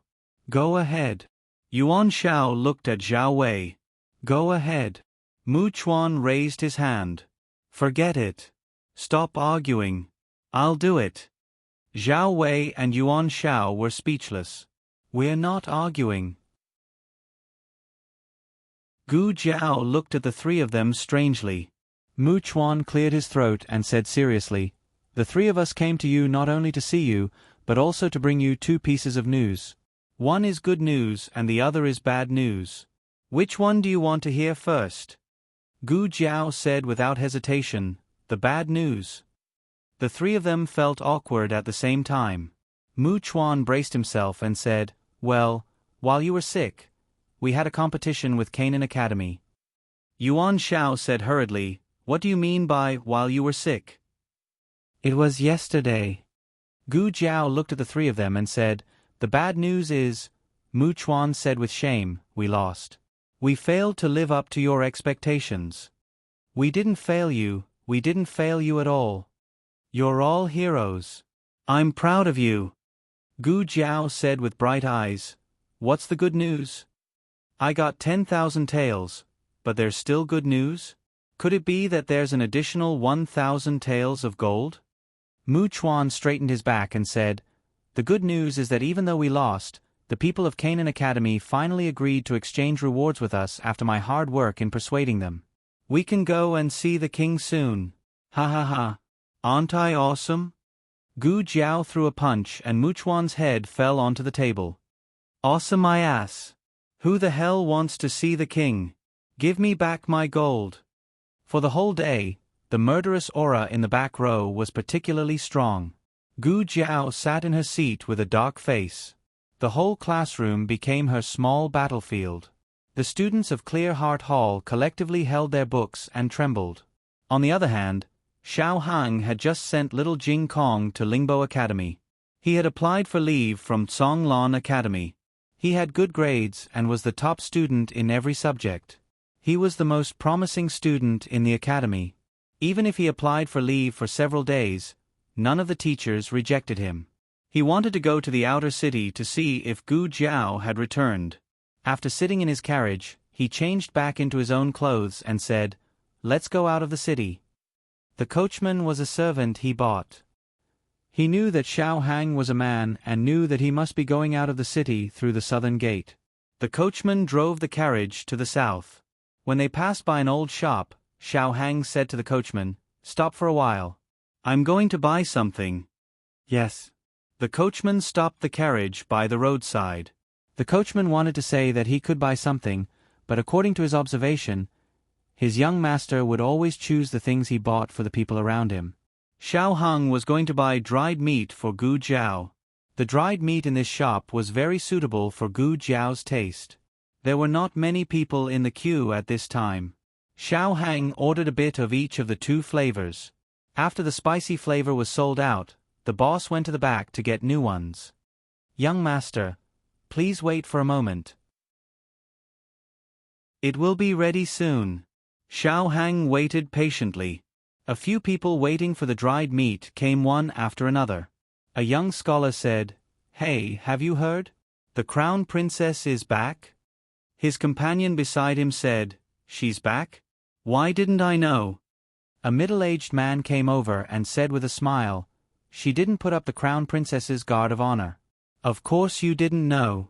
Speaking of which, isn't she too feminine? Didn't the king depose her long ago? He even issued an imperial edict." The young scholar lowered his voice slightly. "But I heard that the king's original words were to bring the crown princess back." Mouth, cough. The middle-aged man covered his mouth. What he wanted to say was that the king probably had a loose tongue, right? The crown princess had been deposed to be a commoner. Now there was no crown princess in the Yen kingdom, only the crown prince. As they were talking, a carriage suddenly came slowly from the long street behind them. The carriage was wide and was pulled by 6 horses. There were 4 guards on each side of the carriage. There weren't many imperial bodyguards, but 6 horses was the standard of the imperial family. Xiao Hang heard the middle-aged man beside him gasp. "It's the crown princess."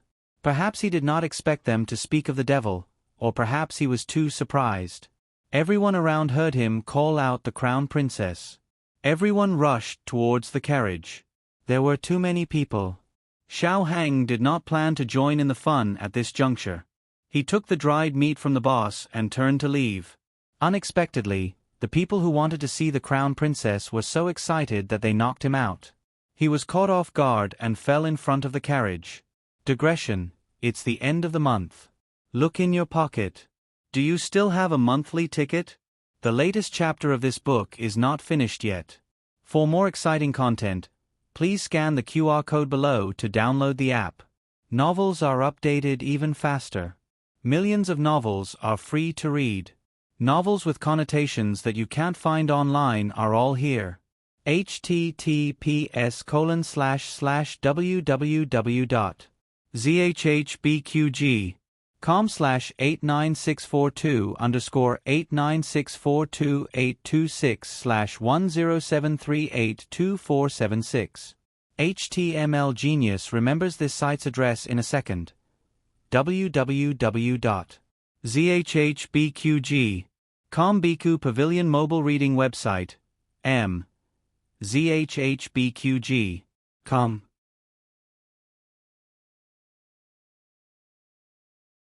Chapter 686.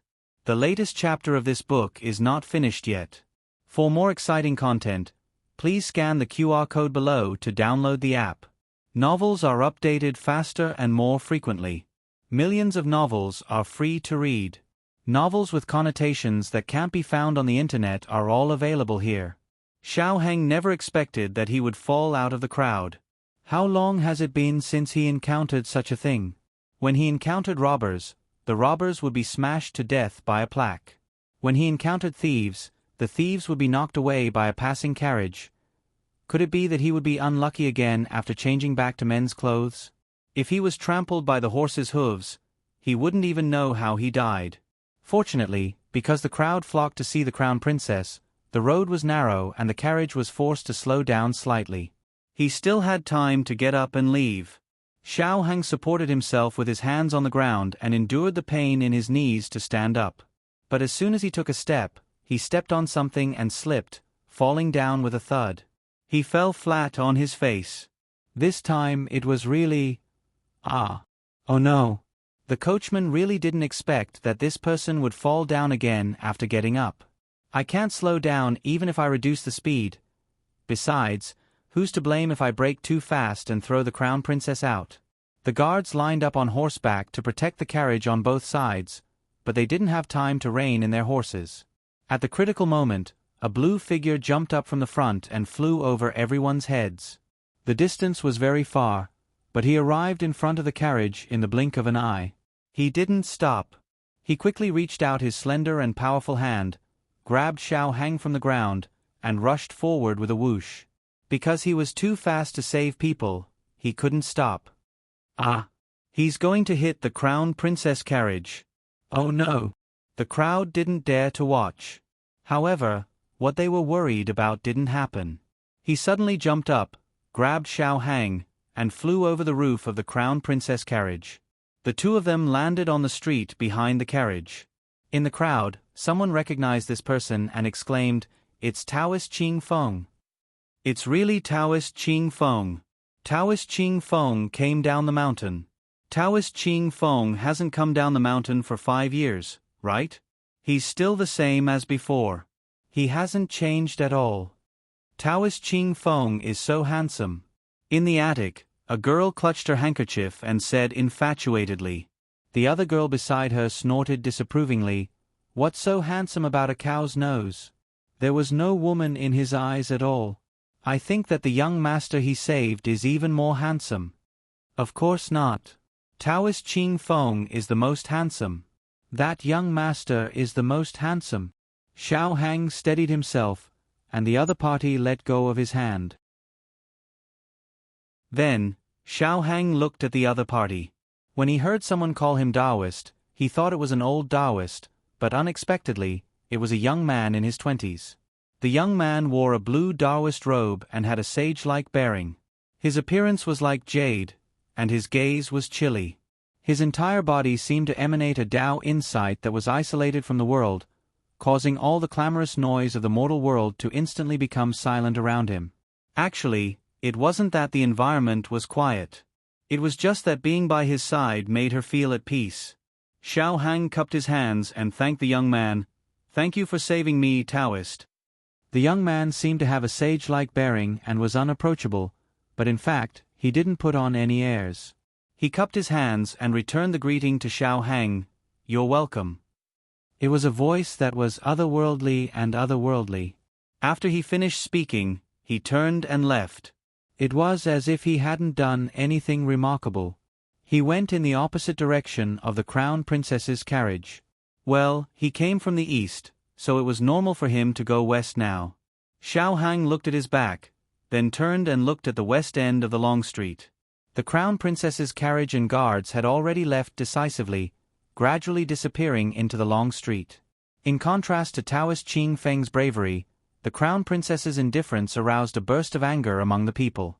So many years have passed, but she's still as domineering as before. The person who spoke was the middle-aged man who had lined up in front of the meat shop.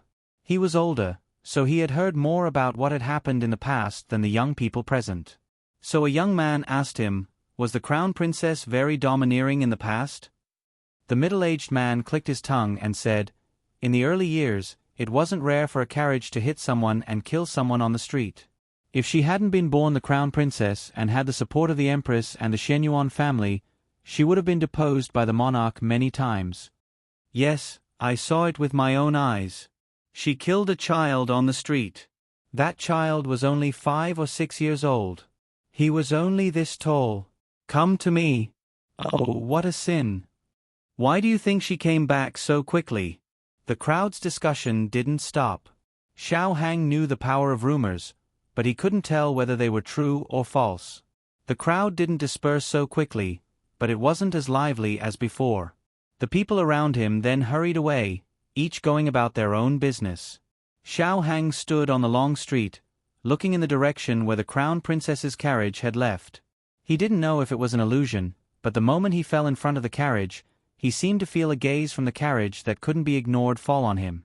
The dried meat he had just bought was already dirty from the fall, so Xiao Hang went to buy new dried meat. He felt that there shouldn't be anything else to do, but something unexpected happened. The moment he turned around with the dried meat, he ran into Nan Gongli, who had come out of the iron shop across the street. Nan Gongli saw Xiao Hang with a glance.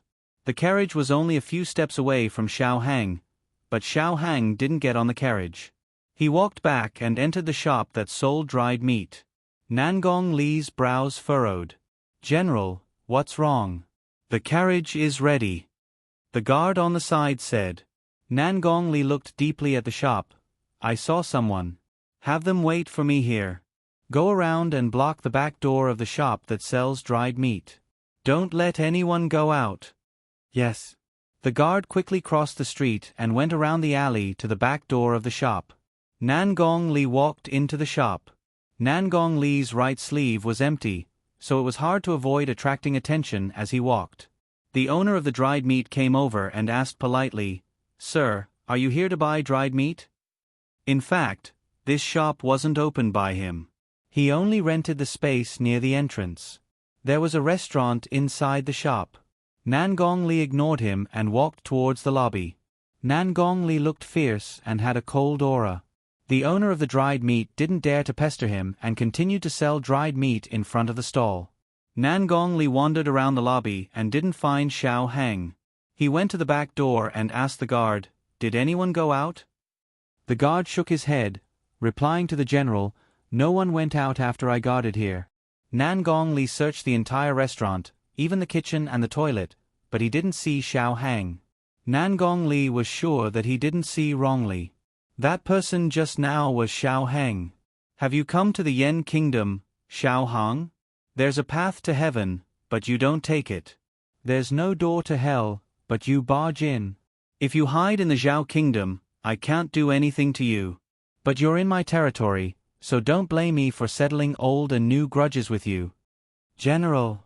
The guard looked at Nan Gongli, who had a strange expression, puzzled. Nan Gongli said proudly, "Go and check which Zhao Kingdom people came to Shangdu recently. I'm going to the Crown Prince's mansion." The guard saluted and said, "Yes, General." Nan Gongli paused and thought of something. He smiled coldly, "Especially investigate these two names, Xiao Lulang and Gu Jiao." In Tianqiong Academy, all the students in the Clear Heart Hall had an indescribable day. After school, they didn't dare to stay for a moment and left the classroom like a swarm of bees. When Gu Xiaoshun came to find his sister, he found that the classroom was empty. He scratched his head. "Huh? Why is everyone eating so enthusiastically today?" Gu Jiao handed the bag of books to Gu Xiaoshun. "I'm going out. I won't go back to eat." "Going out again? What should I say if Gu Yen asks?" Gu Xiaoshun wasn't afraid of anything. He was only afraid that Gu Yen would ask him. Gu Jiao said, "Just say that I'm going to Heavenly Fragrance Pavilion and will be back tonight." When he heard that she was only going to Heavenly Fragrance Pavilion, Gu Xiaoshun was relieved. Heavenly Fragrance Pavilion was where Gu Changfeng was staying temporarily. It was very safe there. He agreed. "Okay. Sister, go early and come back early." Gu Jiao nodded. "Okay." Gu Jiao came out of Tianqiong Academy and hired a carriage to go to Heavenly Fragrance Pavilion. She walked the rest of the way. Along the way, she was very vigilant. After making sure that no one was following her, she entered Heavenly Fragrance Pavilion from the back door. Su Fengxian was sitting in the backyard, scolding Gu Changfeng. His temper is really bad every day. One moment this master comes, he won't see him. The next moment that master comes, he won't see him. Who does he think he is? Heavenly Emperor. Yinqing weakly pulled Su Fengxian's sleeve. Su Fengxian impatiently shook off her hand and continued to complain. What? Did I say something wrong? Don't I need money to open such a big theater? If he dares to embarrass the guests again tonight, I'll kick him out of here. Before she could finish the last word, Su Fengxian felt a shadow looming over her head. She looked up. Oh my God! She was so scared that she fell off the stool and sat on the ground. Yinqing braced herself and helped her up. She gritted her teeth and whispered, Why didn't you remind me that he was coming? Yinqing felt wronged. I did remind you, but you didn't listen. Su Fengxian secretly cursed and forced out a flattering smile. Oh, the young master is here. Please sit down. Please sit down. Yinqing, serve tea to the young master. Yes. Yinqing hurriedly went to check. Su Fengxian called out to her again, Wait, you stay here. I'll go make tea. She would rather work than stay and suffer this young man's anger. Gu Jiao didn't seem to have any intention of denouncing her. She said, I'll look for him, and went upstairs. Su Fengxian's body went soft and she sat down on the stool. She raised her hand to wipe the cold sweat on her forehead and said with lingering fear, Scared me to death. Scared me to death. I didn't see anyone at the door just now. How did he grow out? Gu Jiao went upstairs. Gu Changfeng was doing very well in the theater now. Not only did he have his own luxurious room, he also had a few servants that he could order around. Su Fengxian was complaining, but she really couldn't bear to kick out Gu Changfeng, this money tree. Gu Changfeng was memorizing the script. These were all the scripts written in the old Chancellor's storybook. The story was also from the storybook, commonly known as the play within the play. One couldn't help but admit that the plays written by old Chancellor were indeed marvelous. They were twisted and bizarre, gripping the heartstrings of the audience. Most importantly, the ending of every play would be stuck in everyone's throat, making one's heart itch and unable to sleep. They couldn't wait to watch the next play. Just like that, Heavenly Fragrance Pavilion's business became better. With more customers coming, it was naturally easier for Gu Changfeng to inquire about information. However, he didn't plan to inquire about information tonight. He wanted to see if that lass had returned. Who knew that just as he put down the booklet in his hand, Gu Jiao walked into the room. You. Gu Changfeng only came back to his senses after a while. He sized her up and hurriedly walked over to close the door. He sat down at the square table with Gu Jiao and asked in a deep voice, When did you come back? Why were you gone for so long? Gu Jiao said, I came back yesterday. I ran into something and was delayed. Something? Gu Changfeng grabbed her hand and rolled up her sleeves. Looking at the bruises on her arm, he said in a bad mood, This is something? So many days had passed and there were still bruises. It could be seen how swollen it was when she was injured. Gu Jiao pulled her hand back. Think of a way to contact Xiao Hang and tell him that I'm back safely. Gu Changfeng snorted. Did you come here just to tell that guy that you're safe? Not really, Gu Jiao said. Gu Changfeng's eyes lit up. Say it quickly and tell him that you're safe too. Also, I wanted to ask you what you've heard recently, Gu Jiao continued. Gu Changfeng's face darkened. Oh. Opera houses were popular in Chengdu. It was easier to survive in an opera house than a brothel. This was also the reason why Su Fengxian changed the brothel into an opera house. Those who went to the brothel were all men, but those who came to watch opera were all men and women. If the opera was good, even the eunuchs in the palace would come to support it. The inner city was very strict and it was easy to run into acquaintances. Over time, the outer city became the best choice for guests. These days, Gu Changfeng really did find out a lot of information. Chengdu has been a lot livelier recently. The crown princess has returned. Some disciples and aides of aristocratic families who were traveling outside have also returned. I know of Taoist Qing Feng from the Feng family and Qi Xian, the master of Han from the Han family.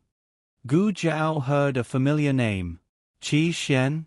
The Qi Xian from the Tang sect?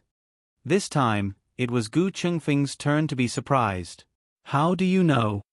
Oh, Gu Jiao replied. I fought him before. Gu Chengfeng was shocked. You fought with him? You were injured by him? You're not disabled, are you? That guy is not to be trifled with. It's said that his martial arts are very high. Even the state preceptor hall has to be polite to him. It's all Qi Xian's credit that Han can become the #1 master of his generation in Chengdu. Gu Jiao shook her head. No, he didn't hurt me. He left after 2 moves. Gu Chengfeng asked in confusion, then how do you know he's Qi Xian? Gu Jiao said, Madame Nan said that she knows him.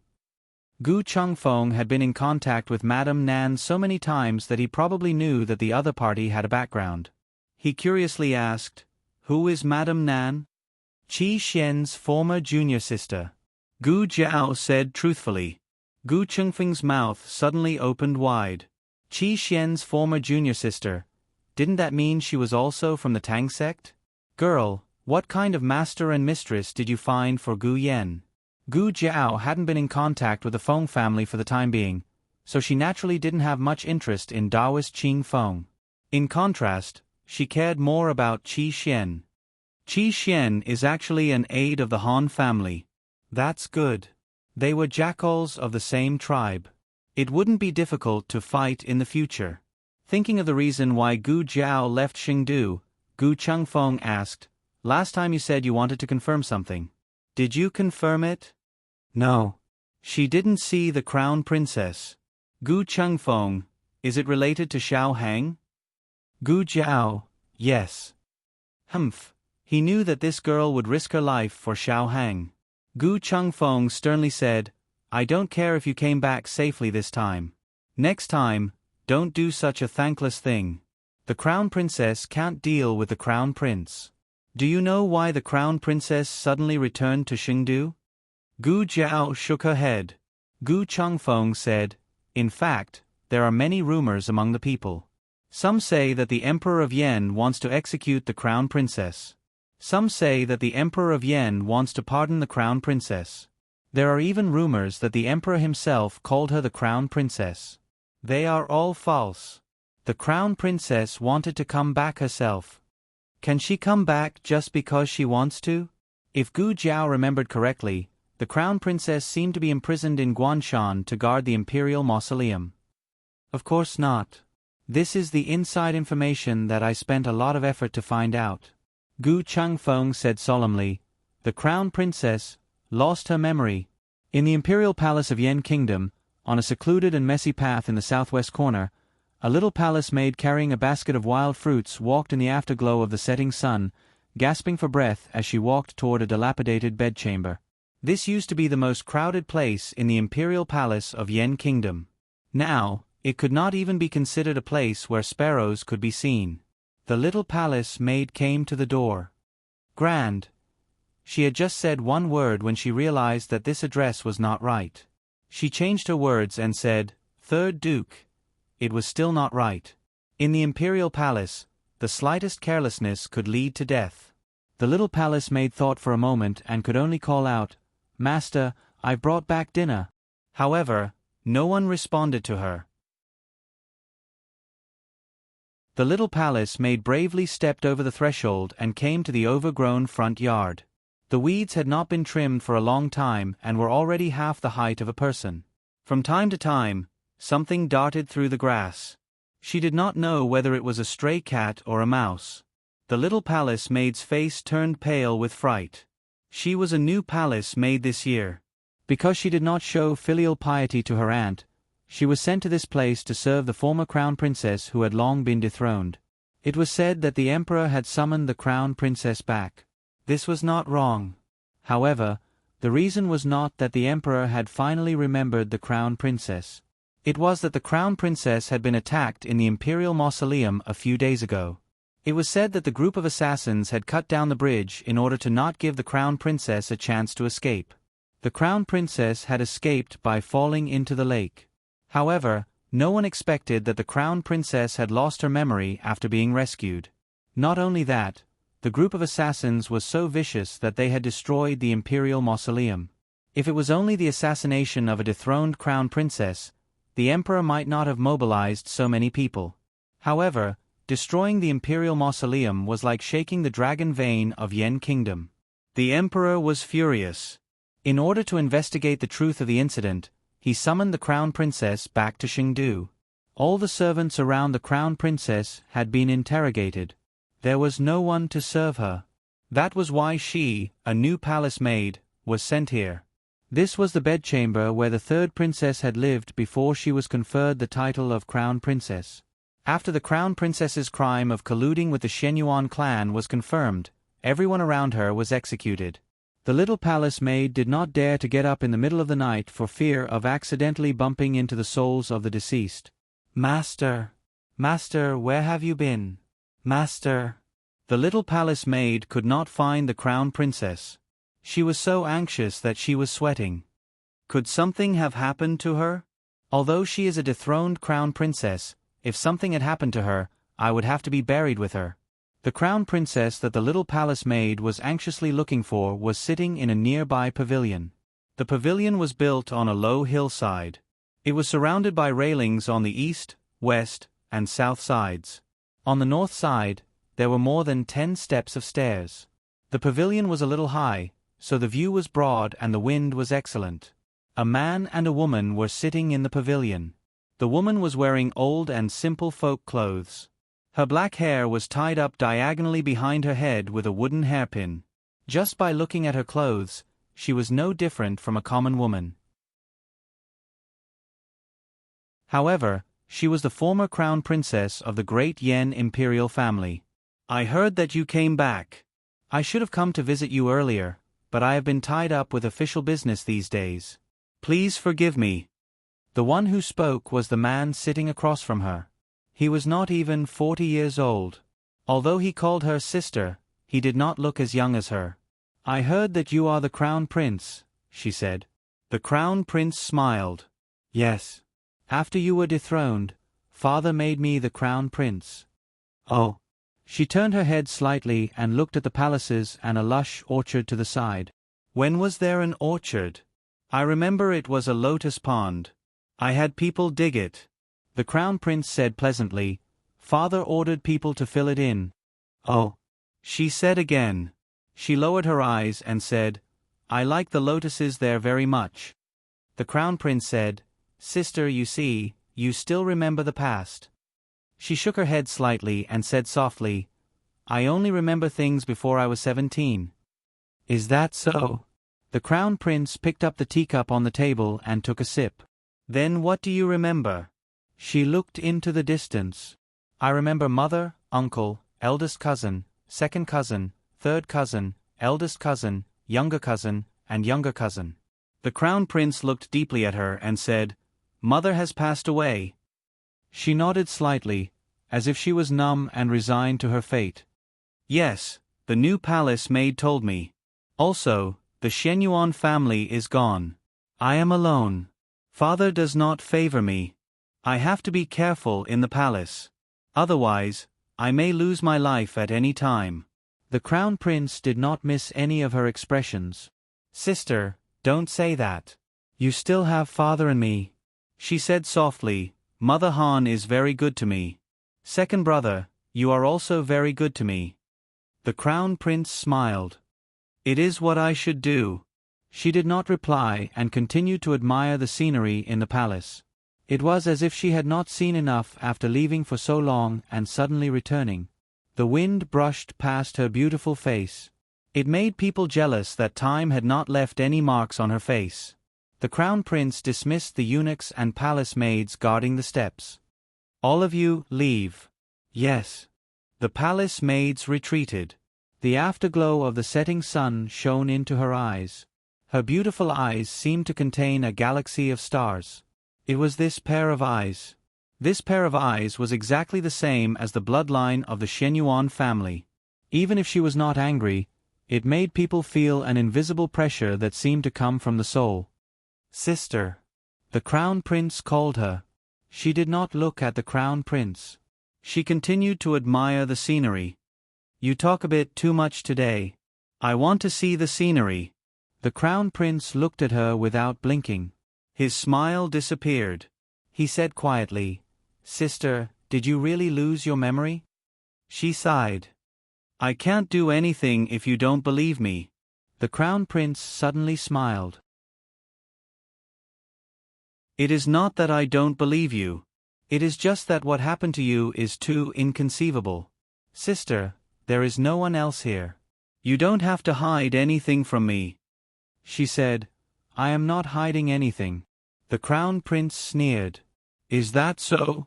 Just now, when I asked Imperial Older Sister what she remembered, Imperial Older Sister mentioned her mother and her maternal family, but she did not mention her only flesh and blood. Imperial Elder Sister, have you forgotten your own son? She shook her head. I have said that I have forgotten everything after I turned 17. The Crown Prince stood up and leaned toward her across the stone table. Sister, if you have forgotten, why don't I, as your younger brother, help you remember?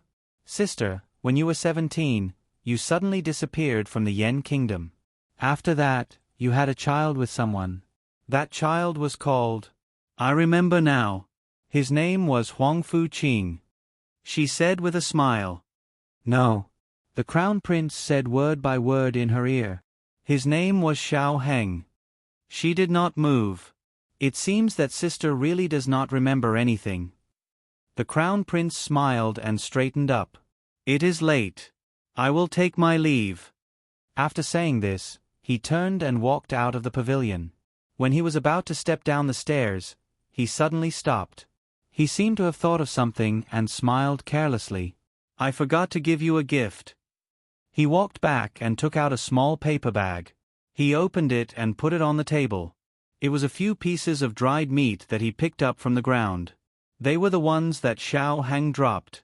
He smiled meaningfully. Is Royal Sister satisfied with this greeting gift? Wait. When the Crown Prince was about to leave the pavilion, she called out to him. The Crown Prince turned around and looked at her with a smile that was not a smile. Sister, did you suddenly remember something? For example, what should I tell Imperial Father and what shouldn't? She smiled and shook her head. Neither.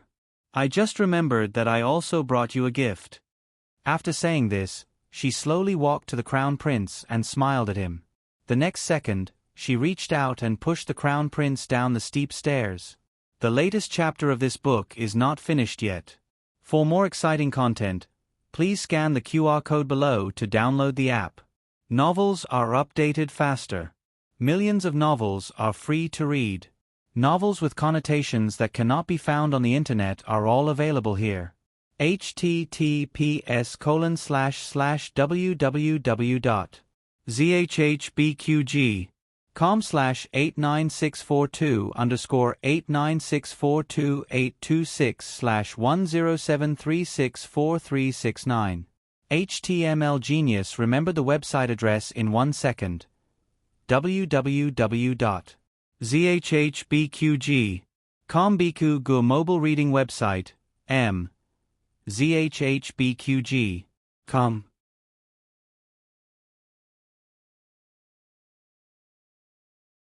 Chapter 687. The latest chapter of this book is not finished yet. Please scan the QR code below to download the app. The novel will be updated more quickly. Millions of novels will be read for free. The novels that can't be found on the internet are all available here. Falling from such a high place, even if you don't die, you will be crippled. The Crown Prince has a secret guard around him. Of course, it's impossible to let the Crown Prince get hurt.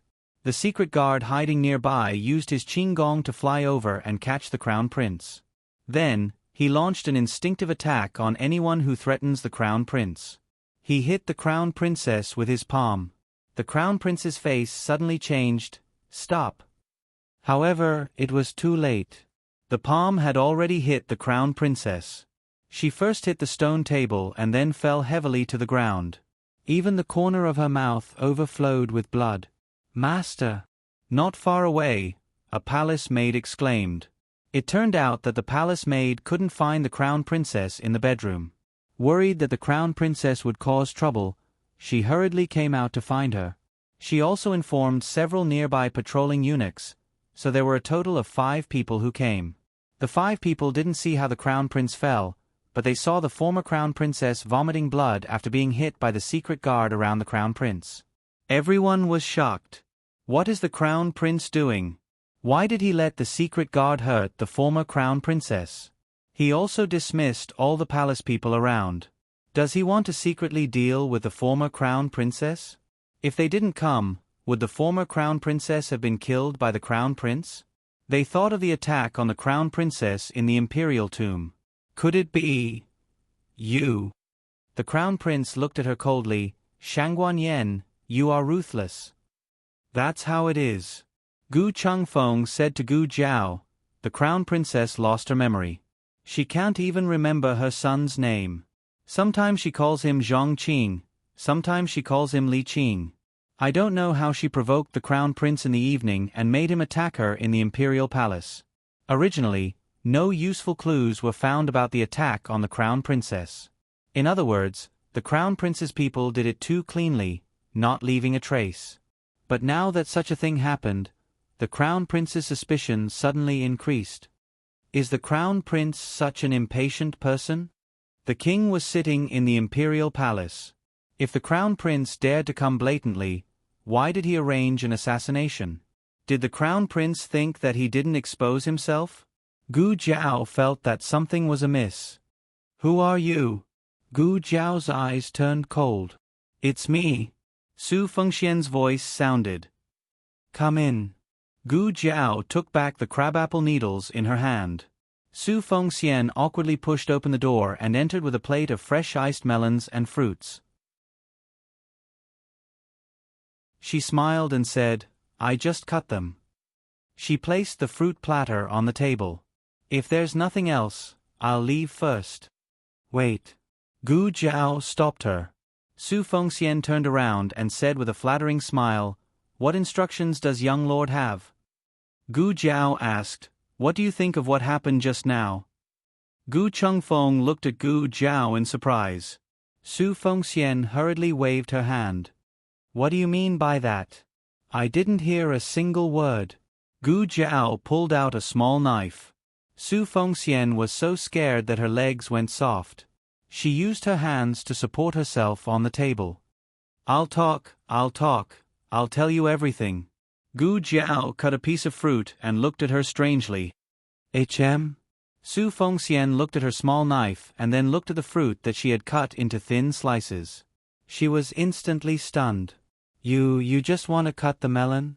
I thought you were going to cut me." Since she was already exposed, there was no point in hiding it. Su Fengxian used a handkerchief to wipe the cold sweat on her forehead. She laughed dryly and said, "I didn't hear much. I only heard you talking about the crown princess and the crown prince. If you ask me what I think it was the crown prince who did it." "Is the crown prince that stupid?" Gu Jiao asked. "Of course the crown prince isn't that stupid. But didn't the people in the palace see it? It was the crown prince's imperial bodyguard that injured the crown princess." Although Su Fengxian also felt that it didn't match the crown prince's usual calm temperament, facts spoke louder than words. How could it be false when they saw it with their own eyes? Gu Chengfeng touched his chin and said thoughtfully, "Could it be the crown princess's trick? For example, she deliberately attacked the crown prince and lured the crown prince's secret guards to defend her?" He had read too many of the old chancellor's storybooks. He had almost memorized the 36 stratagems by heart. Su Fengxian shook her handkerchief. "There's something you don't know. I'd rather believe that the crown prince couldn't keep his cool than the crown princess's trick." Because, when she said this, her expression suddenly became solemn. "She's the proudest woman in the whole of Great Yen. The crown princess who didn't even beg for mercy when she was executed in public. Countless whips fell on her body. She was beaten until her skin and flesh were torn open in the throne room. She was watched by all the civil and military officials and suffered a death of 1,000 cuts in her spirit. Under the double destruction of her body and soul, she didn't shed a single tear. She didn't cry out that she was wronged or say that she was wronged, Father Emperor. If she was willing to bend her lofty and unyielding character and kneel down to beg the monarch to forgive her, how could she end up in such a miserable state? If she couldn't be the crown princess, she could at least be a princess. But she would rather be demoted to a commoner and be imprisoned forever than bow her head and show weakness. This was the crown princess. Su Fengxian sighed. How could such a crown princess use the trick of injuring herself to gain sympathy? This is a trick that she disdains to use. To let her break her lofty and unyielding character, it's more painful than killing her.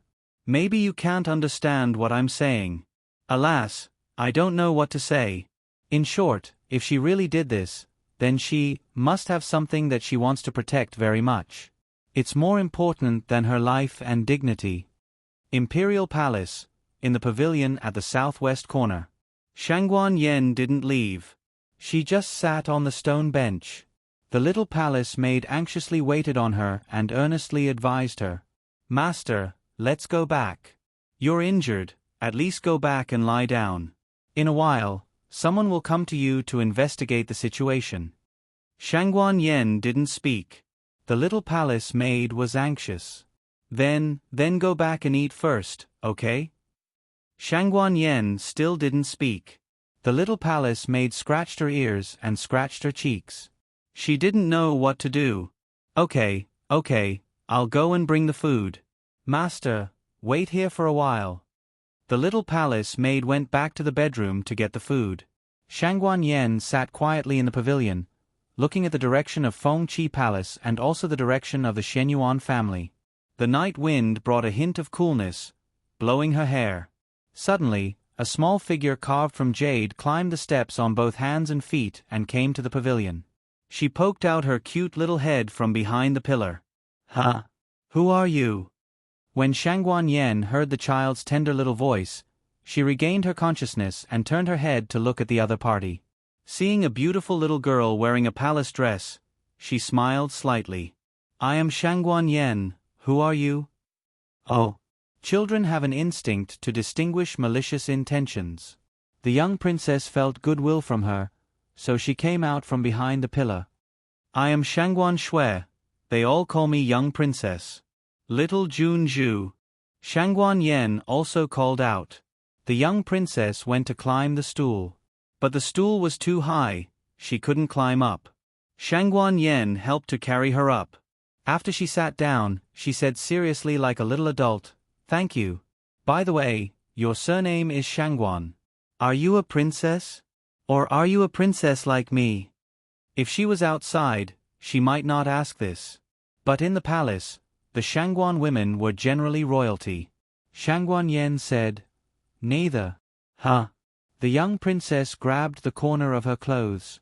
She obviously didn't understand why there was a Shangguan woman in the palace who was neither a princess nor a princess.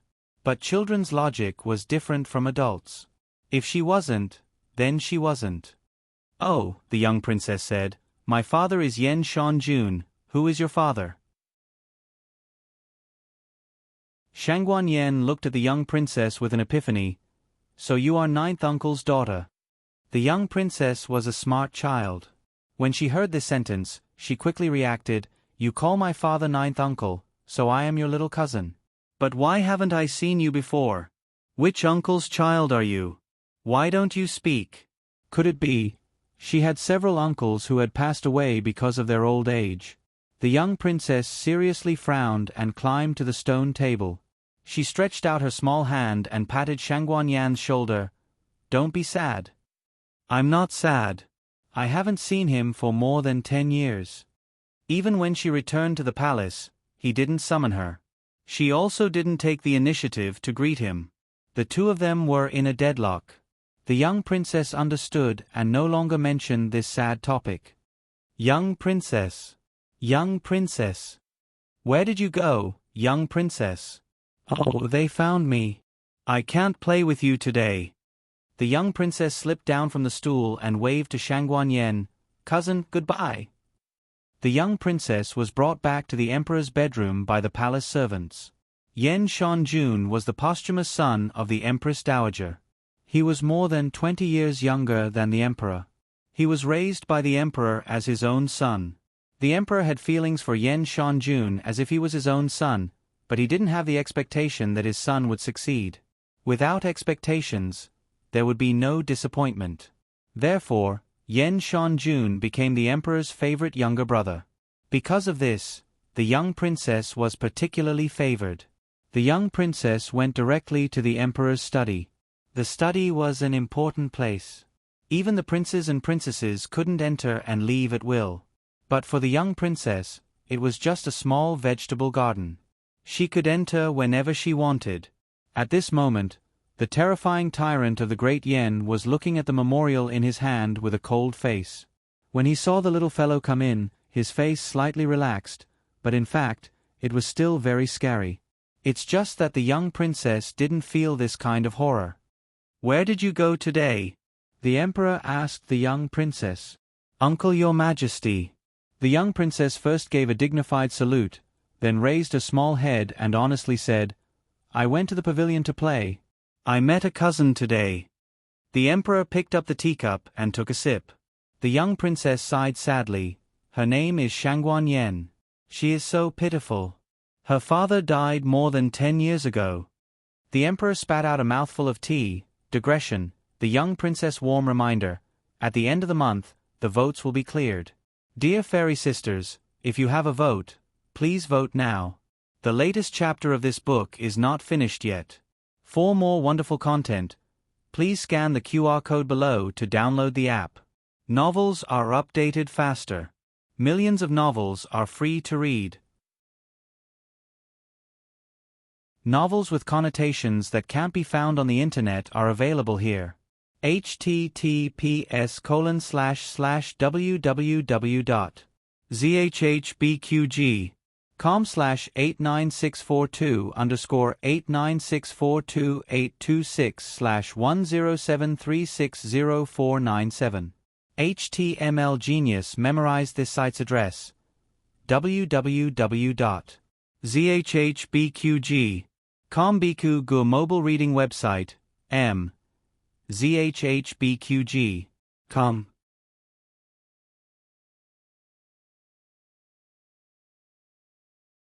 Chapter 688.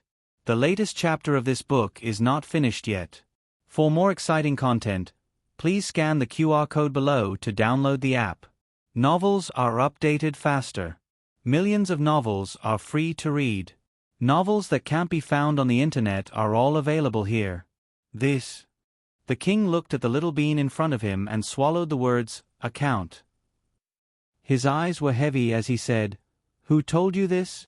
Outside the imperial study, the eunuchs and palace maids who heard this sentence had already knelt on the ground.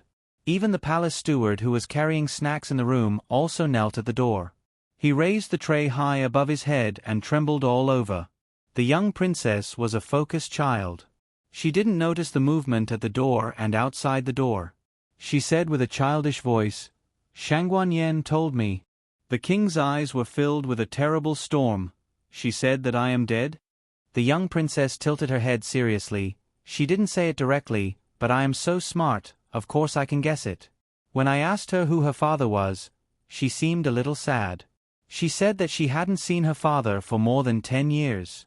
So I thought that her father must be dead. Otherwise, how could he not see her for more than 10 years? The king's old blood was stuck in his chest and he almost had a stroke. The palace maids outside the imperial study were all scared pale. "Young princess, you're the first one to curse the monarch like this since ancient times. If you lose your little head later, don't blame us for not pleading for you." The monarch clutched his chest and asked about the content of the conversation between the two. Finally, he confirmed that Shangguan Yen really didn't say anything, nor did she give any hint in this regard. It was all the little bean's random interpretation. If it was someone else who said this, they would have been beheaded hundreds of times. The king suppressed his anger and said in a heavy tone, "Tomorrow you will go to the imperial school and study with the Tai Fu." "Ah, why? The young princess doesn't want to study. The king said, "You are 4 years old. It's time for you to learn." He whispered, "At least you can understand human language." The young princess's ears were sharp. She heard his whisper and said with a dissatisfied face, "I can understand human language. I can understand Uncle His Majesty's words." Woo-woo. She wanted to say more, but the head of imperial household came in and covered her mouth in time. "Oh my God, little ancestor, you've already cursed the monarch to be dead, so stop cursing the monarch to be inhuman." The chamberlain smiled and said, "I will bring the young princess back to her room." Woo-woo-woo. "Don't cover my mouth, I still want to talk. I still want to say it." The young princess was carried away by the head steward of the palace. After the Minister of Internal Affairs settled the young princess down, he felt as if he had shed a layer of skin. The young princess looked very obedient, but she was not an easy child to deal with. "Your Majesty." The Minister of Internal Affairs, Zhang Dequan, was sweating profusely as he returned to the imperial study. At this time, night had already fallen. The light in the surroundings converged, and darkness gradually enveloped the entire palace. Although the imperial study was lit, the night breeze blew in from time to time, causing the oil lamp to flicker. The monarch's originally ruthless and cold expression became even more uncertain. The monarch asked in a deep voice, "Have you investigated thoroughly? How did the young princess get there?" Zhang Dequan replied, "I have carefully asked the palace servants by the young princess' side. The young princess ran there herself. In other words, no one lured her there." The monarch picked up a memorial and said, "That matter, go and do it." Zhang Dequan understood and bowed respectfully. "Yes, I have received the order." That night, the secret guard by the crown prince's side who had injured the former crown princess was executed.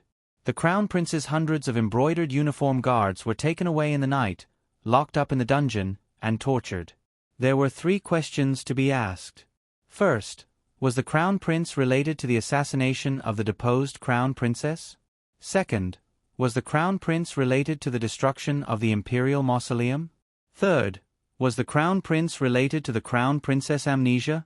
In the study of the crown prince's residence, the crown prince's expression was very cold. "I really did not expect that she would give me such a big show of strength as soon as she arrived." Nangongli agreed and said, "This does not seem like the deposed crown princess's way of doing things." The deposed crown princess's background was too high. All schemes and machinations were like floating clouds in the face of absolute power. She disdained to play tricks with others. After thinking for a moment, Nangongli said, "But people change. In addition, she has experienced so many things. She has concealed her strength and bided her time in the imperial mausoleum for many years. Perhaps she is no longer the deposed crown princess we know." The crown prince's gaze was deep as he snorted coldly. "I have not seen you for many years. You have really made me see you in a new light."